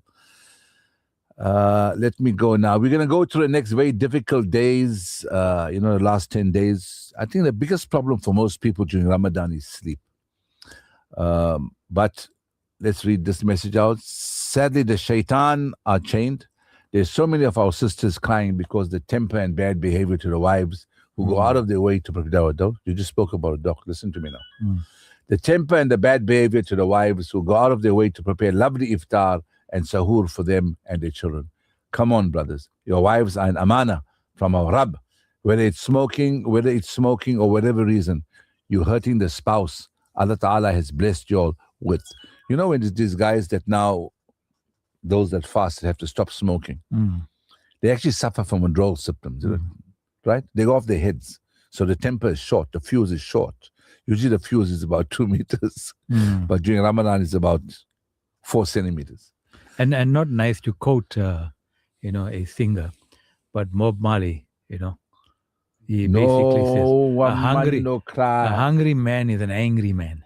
Yeah. And now you just imagine you're hungry and you're not smoking. Oh, that's a time bomb waiting to happen. If you send that missile into Tel Aviv, there will be no Tel Aviv left. You're hurting the spouse. Allah Ta'ala has blessed you all with appreciate them and don't be the reason for their tears in this Mubarak and blessed months. Still little time. Change your behavior, my brothers, towards your loved ones. And even more sad, there's some men who go through the above. May Allah Ta'ala guide us on the straight path and let us make the best of ibadah, especially in the last 10 most important days of this Ramadan. Ameen, summa ameen. So she sends us a recipe now. I think this is to give you energy to fast, okay? Not any other energy. So maybe let's do this now. It's 1 liter of cranberry juice, 5 liters of water, 6 mango barocca, 6 tablets. 6 mango barocca is energy, right? Vitamin C. Yeah. 6 black currant flavor rehydrate sachets, and 100 milliliter elixir thornberry mix. Mix well in a big container and fill in your jugs and bottles and refrigerate. It lasts long. This is the recipe that I promised to send to my brothers. This is for you and I, Doc. This is a recipe for a warm drink that at iftar, and it's a large recipe, but adjust accordingly for smaller families or those alone. For those alone, inshallah. Inshallah. Lots and lots of energy, especially for the last 10 or 11 days we are coming to exert ourselves in more ibadah and maybe gain maximum benefits and rewards in the last few days, especially the last 10 or 11 nights. May Allah Ta'ala make us amongst the fortunate servants to find the night of Laylatul Qadr, inshallah. Ameen, Ya Rabbal Alameen. That's a very powerful. That sounds like a powerful recipe too. Eh? It is full of energy. Full of energy there. And maybe we'll start walking on the ceiling when like Spider-Man. Yeah, like Spider-Man. Assalamu alaikum, brother. It's mind-blowing what is happening at the moment around the world. All these are the signs of Qiyamah. Yes, still awake. Oh, good, Piramalsburg, you're awake. MashaAllah. Stay awake. Be strong. We'll give you energy to stay awake. We got the recipe for you. So if you're falling asleep, call us. We'll give you the recipe. And then also sometime our outreach department has this winter warmth. So if you're battling with the cold... by the way, don't we have a sponsor tonight? I didn't receive, but we know our sponsors has been. Maybe just thank our sponsors. We have the Doppio Zero at Florida Road. Then we have Spurred Atrium. And also you have Rocco Mama's, which is Florida Road. And they also have the Ocean Mall and Pavilion. And Rocco Mama's, as we mentioned. So this is from TFR Foods. Those are our sponsors. That's our sponsors. Actually, very good to them. They've been our sponsors for the entire month of Ramadan. And just also remember that if you're a Discovery Key Care Medical Aid, listen to this now. Great news to members of Discovery Key Care Medical Aid. Lenmed Shifa Private Hospital has been selected as a designated service provider for Discovery Key Care patients. We now offer neuro and vascular surgery services, further strengthening our commitment to better serving our communities and expanding access to specialized care, with a mission to create healthier and more prosperous communities. Lenmed Shifa Private Hospital looks forward to welcoming more of you into our care. Visit lenmed.com for more information. Lenmed, embrace every day. That was the Late Night Bite segment, proudly brought to you by Nando's, Oceans Mall and Pavilion. This Late Night Bite segment is proudly brought to you by Rocco Mama's Florida Road, Oceans Mall and Pavilion, smash burgers, shakes, and serious flavor. If you grew up in Durban, chances are you've got a Spur memory somewhere in there. Spur Chippewa at the Atrium has been part of family moments for over 24 years, and right now something exciting is on the way, with a full revamp and a brand new kiddies play area coming soon. And this Ramadan, they're also doing something special, opening until 4 a.m. on Saturday nights for Seri. Spur Chippewa at the Atrium, still the place where families meet. You know, I think if you grew up in Yeah, we thank our sponsor. Thank and you next very week, much. I think we must go and have Seri Day, Doc. Good idea. Well, yeah, we finish the show. So and then I think we'll have our Seri at the Atrium. I think open till late. Let's take a quick nasheed break, can we? Yes, of course. Why not? For you, I'll do anything.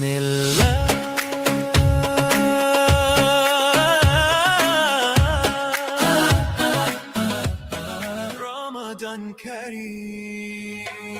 The moon is here, the wait is done. 30 nights have just begun. Lanterns glow in every street. Smiles are back, the hearts all beat. Tables set with dates and tea. Doors are open, come and see. Same old dua, same old sound. Peace is all around. Ramadan, Ramadan, marhaban ya Ramadan. Ramadan, Ramadan, nur ala nur ya Ramadan. Wake up early, suhoor time. Sleepy eyes, but feeling fine. Last sip of water, quiet laugh. Bismillah. We start the fast. Sun goes down, Adhan is near. Every heart begins to cheer. Hands go up, one word to say, Alhamdulillah for this day.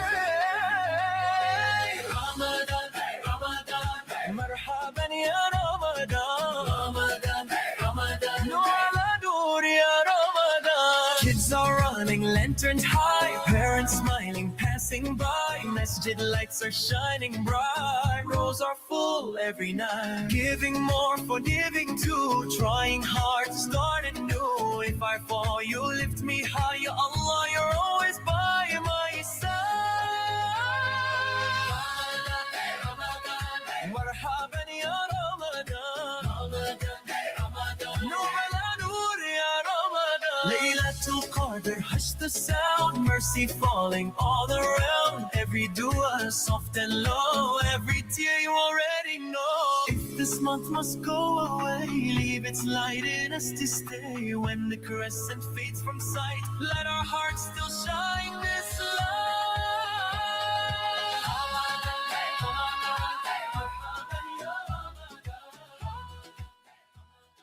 Welcome back. It's about 3 minutes to the hour of 12 o'clock on this beautiful Sunday evening. You're in my company, Brother Mahomed Variawa, in the company of Dr. Anwar Jeewa.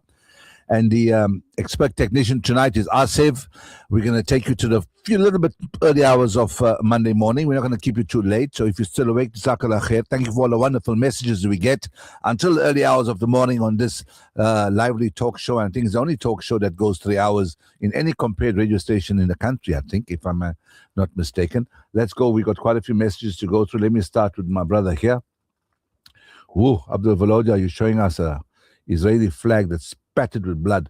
According to previous speculation, Iran's intelligence has verified Israel's plans to bomb the holy Al-Aqsa Mosque. That plan was there for a long time. They are the only ones who will profit from this, and they will blame Iran for this.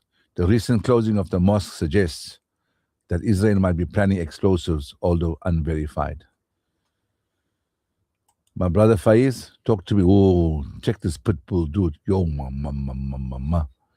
Yes, it's a sign. I dislike those dogs. I don't want to say it loudly because he'll hear me and he'll get upset. It's like 15 degrees in Marisburg. That's why they're fast asleep. Yeah, but 15 is not But much. I thought you can still go under the blanket and still keep your radio on. The last dog pick once and interviewed with Netanyahu. That's Jabs, the father. A farmer bought him for 25,000. Wanted to breed with his bull. Hey, Faiz, you're mixing breeds now. My puppy, Patch's father, can't have two males together. Dangerous. Only one will dominate. So it's freezing. Last week, Hezbollah, Iraq. Okay, we've read that. Jazakallah khair. Thank you, my brother Faiz. I see you are staying awake for a change. Huh? Good boy. And Good also man are you. Looking well, back in action. Is he feeling better now? Sounds like it. What like happened back to the Frank? Listen, Frank and Scully. Scully especially, because Scully is a bit old. I think But Scully did is mention that he's become a silent listener. He's listening and he's a silent listener. Now, you know George Galloway. Yes, I know George Galloway very well. He's actually a mate of mine. There's a short clip. Yeah, is it? Yeah, I'd love to meet this guy. Seriously. He's powerful. He's Listen to brilliant. this. Listen to this. Yo, is it off there? It's You off air. No, don't we're on know air. it. You don't know it for two reasons. First of all, anybody releasing a picture or video of the damage in Tel Aviv is immediately sentenced to 5 years in prison. And secondly, because the mass media, CNN, BBC, Sky News, have accepted Israeli censorship and are therefore not broadcasting the footage that they have taken over a Tel Aviv that now looks like Gaza. How do I know that? Because I've got friends in Tel Aviv. Sheinkin Street, Tel Aviv. Near Dizengoff Square, Tel Aviv. And they've been walking around, and it's they who tell me from their own mouth that Tel Aviv now looks like Gaza. How could it not? Because the air defenses over Tel Aviv are no longer operational. The Iranians are hitting at will with the most powerful ballistic missiles. 50 ballistic missiles hit Tel Aviv last evening alone. They're also lying to you about the number of American casualties. How can all these CIA bases, all these American embassies, all these foreign bases of the United States, how can they all have been hit and destroyed with only 4 dead Americans? I'm going to take a flyer, and it's this. There are approaching 1,000 dead Americans, and they can't be hidden forever. Really, I mean, these guys are masters in lies. You know, that's definitely a pathological liar, because only a pathological liar will lie and believe the lies, even if the truth is staring you in your face. You know, he refers to his shows as MOUT, M-O-A-T. You know what it stands for? Mother of all talk shows. Yeah, mother of all talk shows, correct. Mo, let's go back to Mo. Mo's on the ball tonight. Not winning. We are not winning. I think this is a USA housewife rants away. Americans know the Iran war is costing them, absolutely costing them dearly. $1 billion a day and counting. Let's see if I can play this clip. We're not winning this war in Iran. We went in guns blazing without a plan, and Iranian leadership was ready for us. And they are currently destroying American military bases across the Middle East at such an incredible scale that I don't think we understand the magnitude of the loss. The American military bases in Bahrain and Kuwait and Qatar and Saudi Arabia are among the largest military facilities in the world. These bases have cost us trillions of dollars over multiple decades to build. It has been a huge amount of our military spending over 30 years, and it's just going up in smoke. We've lost radars that cost hundreds of millions of dollars, including one Iran took out that was $1 billion at the most fortified U.S. base in the Middle East with a single missile, a radar that was the backbone of all of our missile defense systems in the Gulf. It's really bad. I'm not sure our military has ever suffered this kind of destruction, but we've also never had such unprepared, unserious, piss-poor leadership before either. The new statistic is this war is costing us $1 billion a day. That's true. That's about $42 million an hour, $11,000 a second. And while this administration is telling us we are kicking ass and they're putting out their high-end America fuck yeah propaganda, in the background, they are summoning defense firms to the White House for emergency meetings and asking for more money for the Department of War. After getting an extra $120 billion a year from the big beautiful bill, these people are already asking for another $50 billion. Our military budget is already $1 trillion a year.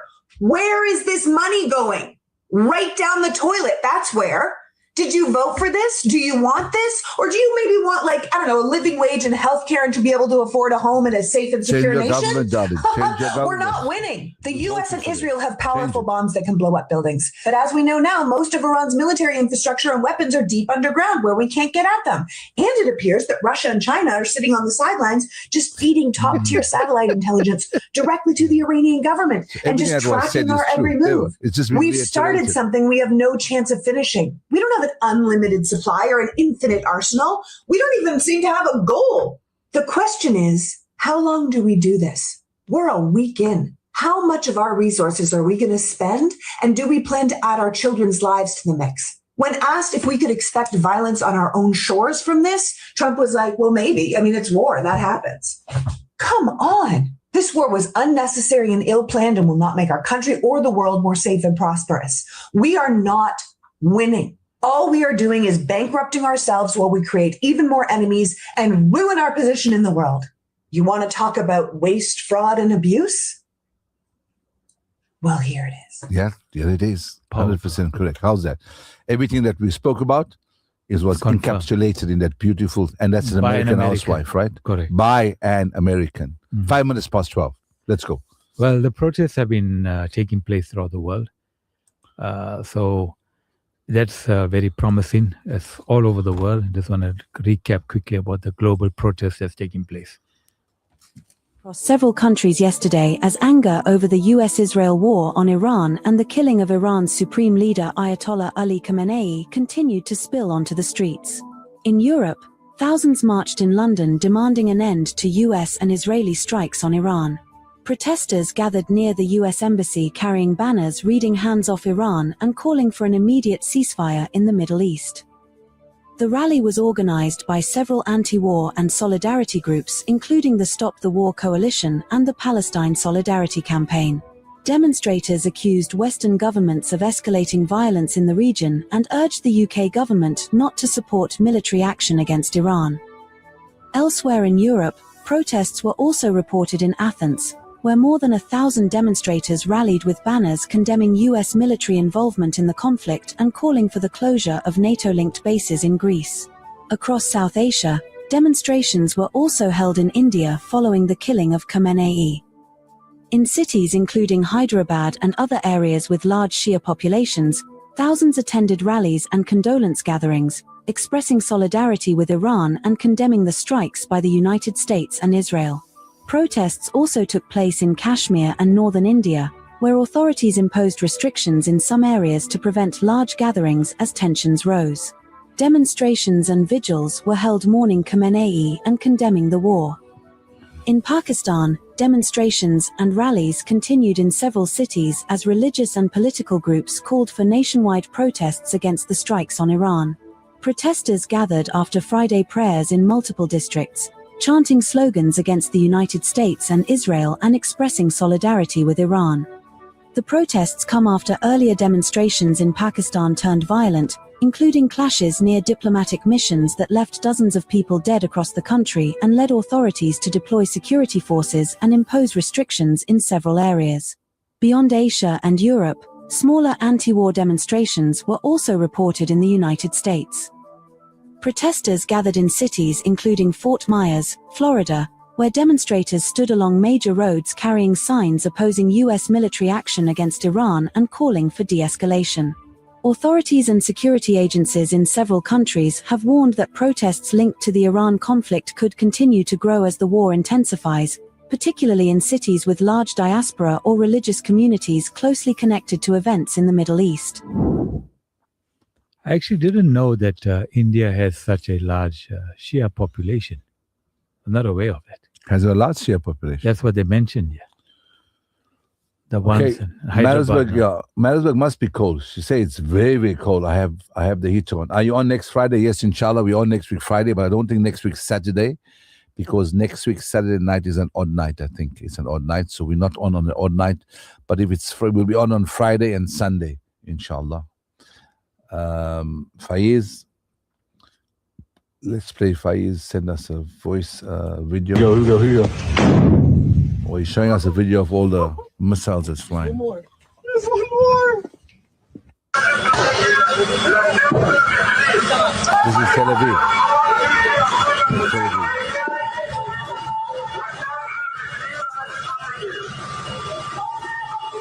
Wow, look at the destruction in Tel Aviv.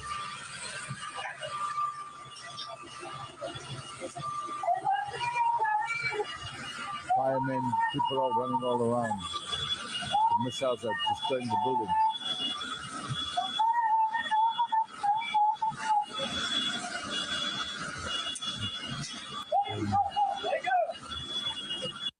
Yeah. In fact, I'll show you. Can listen to something which explains how Iran ballistic missiles that reach Israel despite advanced air defense system. Towards Israel since the conflict began. Now, the distance between Iran's capital Tehran and Tel Aviv in Israel is about 1,600 kilometers. Now, Iran does have missiles that can cover that distance, but they need to transit other countries, which makes striking Israel a challenge. Let me explain. Let's say Iran launches dozens of missiles towards Israel. They travel through Iraq and Syria. They could also go over Saudi Arabia. But what could happen in Iraq, where you have US military bases? You have the American Patriot system that engages and destroys these missiles. So let's say we've lost some of these missiles out here. The ones that are remaining then enter the Syrian and Jordanian airspace. And by then, you have the Israeli air defenses that engage and destroy these missiles. Now we have Jordan also that helps Israel intercept incoming projectiles. Now we have the missiles entering the Israeli airspace, and then they're targeted by US warships that are stationed here. Remember, the US Navy has a significant presence in the Mediterranean Sea. And finally, we have the missiles when they are inside the Israeli airspace. They are targeted by a multi-layer air defense system that includes the Iron Dome, the David Sling, and Arrow system, apart from the American THAAD air defenses. And despite all of that, you have Iranian missiles that are actually hitting targets inside Israel. The time taken for a missile from Iran to reach Israel is about 10 to 12 minutes. And this is the damage we are seeing inside Tel Aviv after an Iranian missile strike. At least 11 people have been killed in the past 9 days.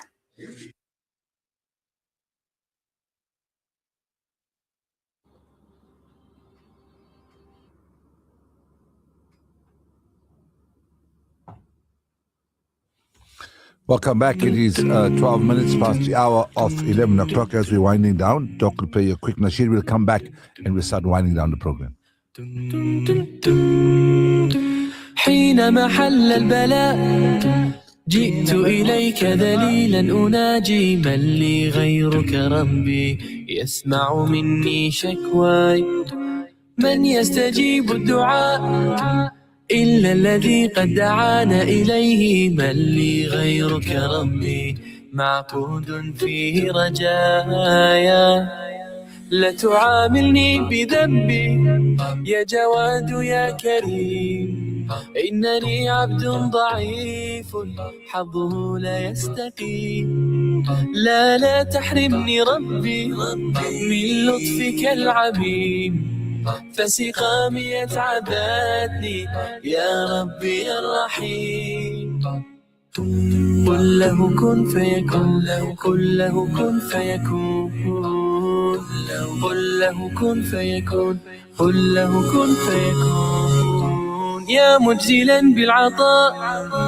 لا حول لي كي أحال إليه من لي غيرك ربي يسمع مني شكواي يا من لقلبي شفاء من كل داء خلقت دواء من لي غيرك ربي يشفيني يا مولاي لا تعاملني بذنبي يا جواد يا كريم إنني عبد ضعيف حظه لا يستقيم لا تحرمني ربي من لطفك العليم فسقامي تعبتني يا ربي الرحيم قل له كن فيكون قل له كن فيكون لو قل له كن فيكون قل له كن فيكون قل له كن فيكون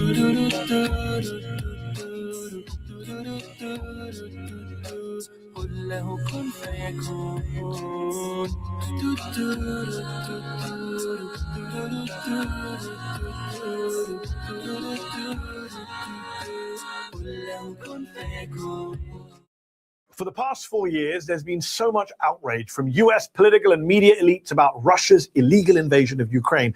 But it's hard not to see the parallels between what Russia has been doing in Ukraine since 2022 and what the US, in the form of the Trump administration and the Republican Party, is now doing in Iran. Here are just 3 ways in which Trump is borrowing from the Putin playbook. Number 1, don't call it a war. Russia, remember, refused to say its illegal invasion of Ukraine in February 2022 was a war. No, they said. It was just a special military operation.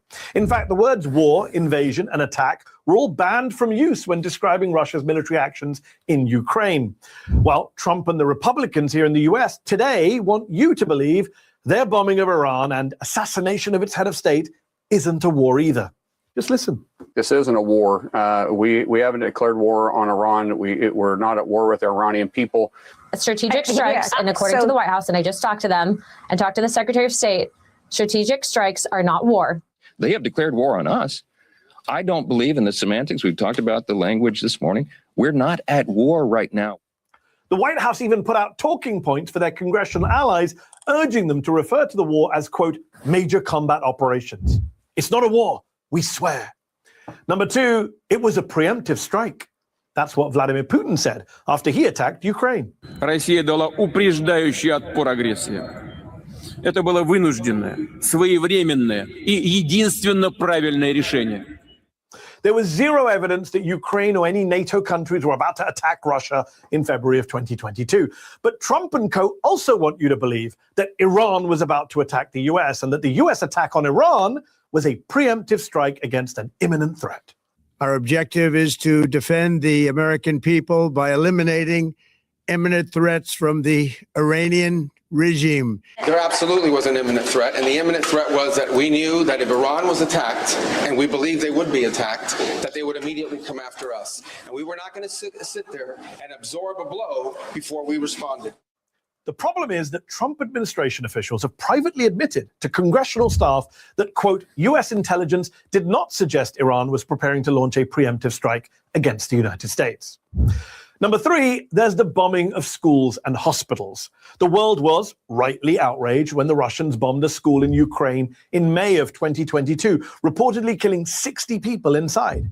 And yet on the first day of this war, the US and Israel bombed a school in Iran, killing over 160 Iranian schoolgirls and staff. A massacre. The world was rightly outraged when the Russians bombed hospitals, including children's hospitals. And yet, on the second day of this war, the US and Israel bombed a hospital in Iran, forcing the evacuation of patients, including a baby. What was it that Hillary Clinton tweeted in March 2022? If Russian leadership would rather not be accused of committing war crimes, they should stop bombing hospitals. Maybe the same now applies to the leadership of the United States. If you don't want to be accused of committing war crimes, as the Russians rightly have been, then stop bombing hospitals and schools and civilian targets across Iran in general. I could keep going. There are so many parallels. Putin said he was fighting terrorists in Ukraine. Trump says the same about Iran. Putin said he was bringing freedom to the people of Ukraine. Trump says the same about the people of Iran. But all lies. So just stop. Stop lying that this isn't a war. Stop lying that there was an imminent threat. Stop Putinizing your illegal attack on Iran. Stop Putinizing. Did you like this video? Yo, the double standard is unbelievable. They speak with such forked tongue. I tell you, every time Trump opens his mouth, it's a lie. 18 minutes past the hour of 12 o'clock, and we're going to round up our program now. We'll end with our famous nasheed. We'll play it towards the end. There we go. He plays it now for us. Enjoy. When we come back, we'll round up the program. This dunya breaks me. Allah heals me. I fall again. He still sees me. He knows my heart.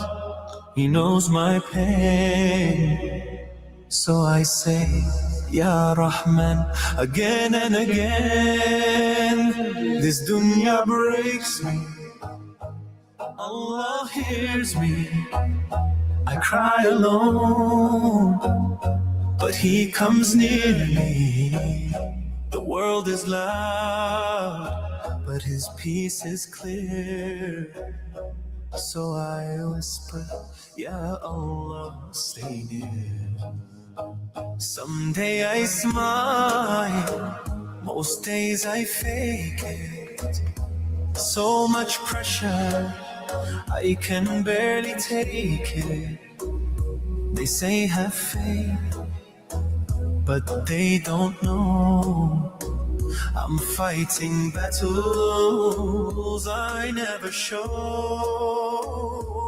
Bills to pay, tears at night, praying Fajr just to feel right. Scrolling through life, feeling behind, searching for peace I still can't find. This dunya breaks me, Allah heals me. I fall again, He still sees me. He knows my heart, He knows my pain. So I say, Ya Rahman, again and again.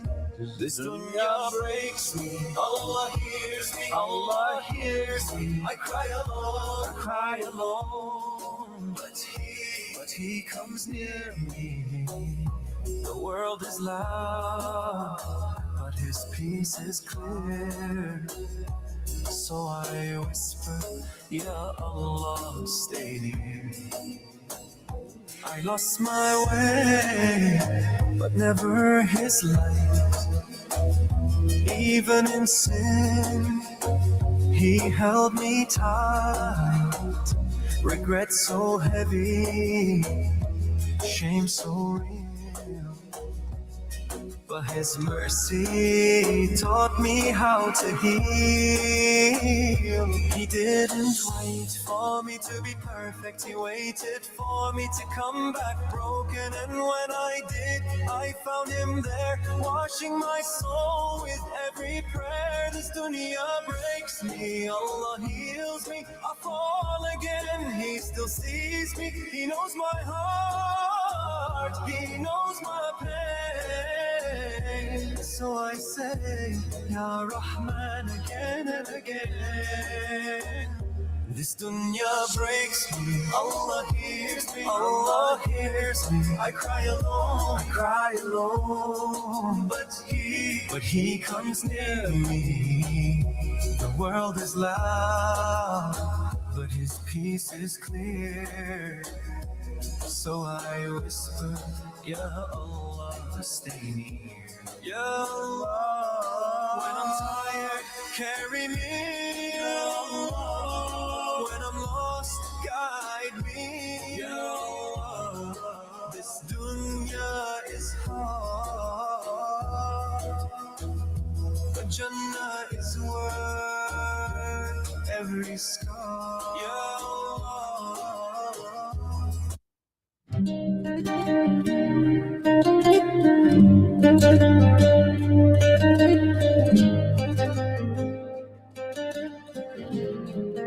Yesterday we had a program on elderly, especially mothers. It's a dua for all moms.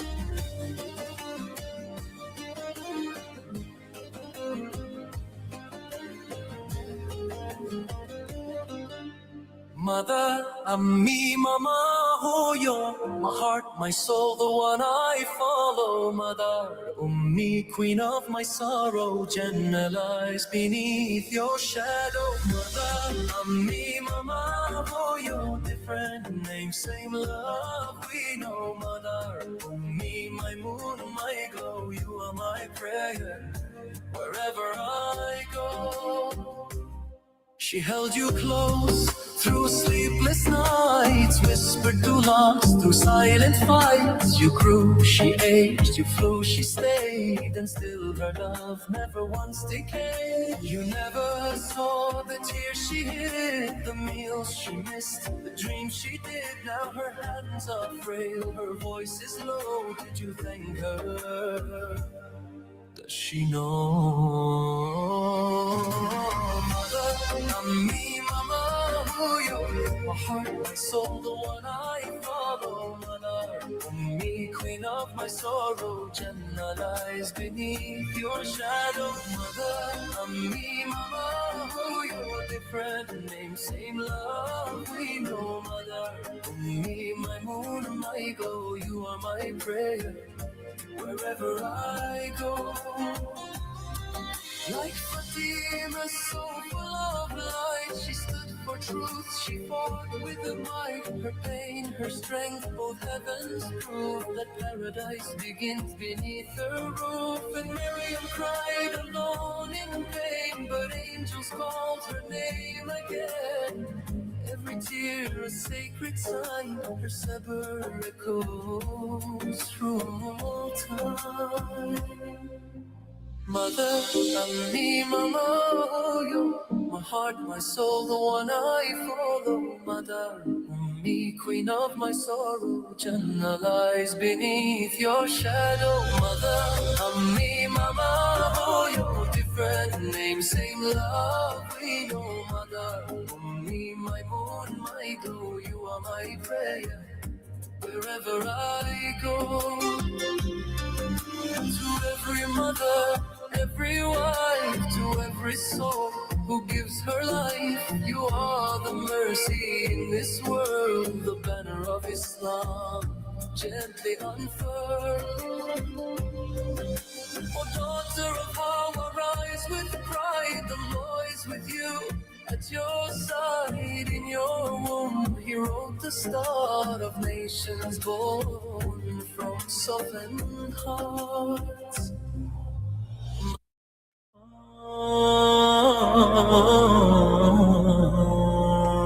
I chased the dunya day and night, thought success would make it right, but every gain just fades away, and my heart still feels so empty.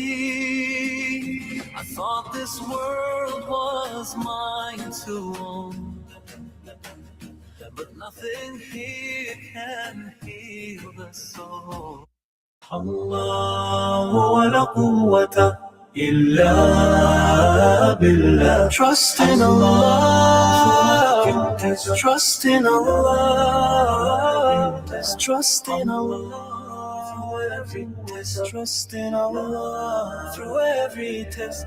When you're walking through the fire and you're drowning in your pain, when the road ahead is empty and your tears fall like rain, don't give in to the whispers, don't give up on the light.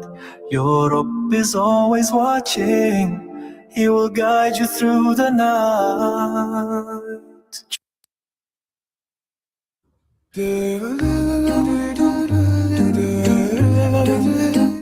Welcome back. It's 28 minutes past the hour of 12 o'clock on this Sunday, early Monday morning. We're going to round out our program now, but let's give me a last post by my brother Faiz. The last post about Arab countries shooting down Iranian missiles 100%. That's why I say if they don't want debris falling, let them. I don't know what to say. Iran uses a tactic called swamp attack. They sent $10,000 drones which are shot down by $250 million patrons. patriots are running out all over the Middle East. Iran has weapons to go on for 6 months. Then still China and Russia will still keep up with the supply. Last nasheed going to make me go to sleep crying. I won't say what he said after that. Okay. Let's go to Doc. Please join. Ya Rab, Ramadan. It's the last 10 days now. For your eyes only, I thought the youngster was waiting, and now the nasheed is playing. May Allah Ta'ala grant our parents Jannatul Firdaus. That's because of that mother nasheed you played.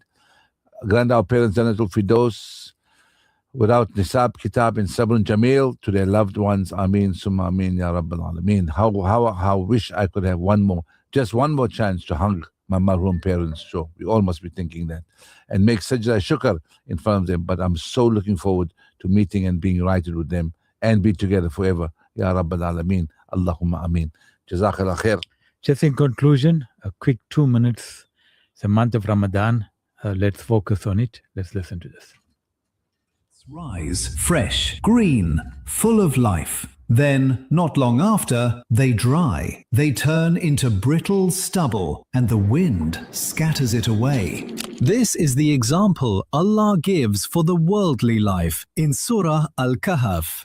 Think about your own life. Any goodness you experience, health, relief, comfort, any success you taste, status, achievement, praise, it is a blessing from Allah. And just like those plants, it will fade. And then, in the next verse, Allah shifts to you. Your wealth and your children, they are Allah's blessings. But they won't stay with you.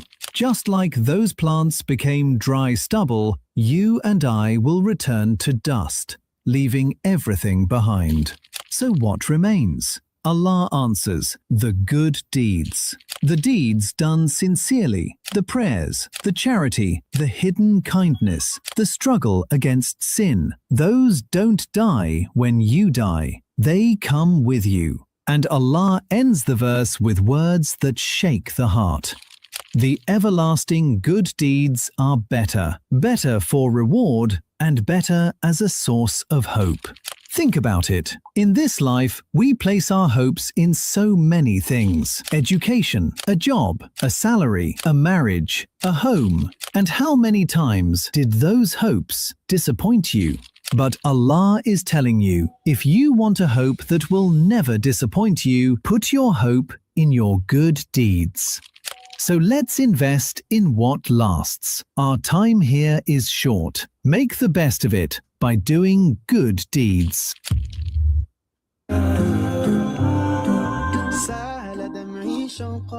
We now coming to the end of our program. You're going to go through the last week of the holy month of Ramadan, and then we're going to say Al-Wida to Ramadan. Next weekend is the last weekend. The Saturday night is an odd night. The Monday is the 27th of the 27th night. May Allah make it easy for you next week. Remember, you're going to seek for the night of Qadr in the last 10 days. Tuesday will be your first odd night, and then Wednesday and Thursday, and then Friday and Saturday, and then Sunday and Monday is the 27th night. May Allah make it easy for you. Also, thank you for tuning in. We really appreciate all our listeners who are tuning so late at night and making that sacrifice. And Jazakallah, we appreciate it.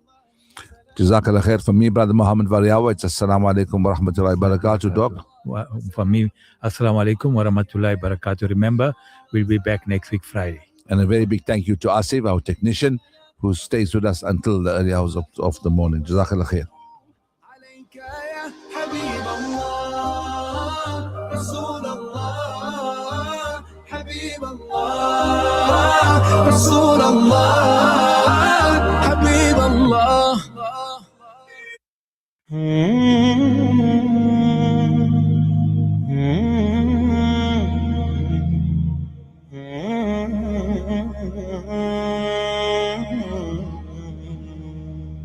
This dunya breaks me, Allah heals me, I fall again. He still sees me, He knows my heart, He knows my pain. So I say, Ya Rahman, again and again.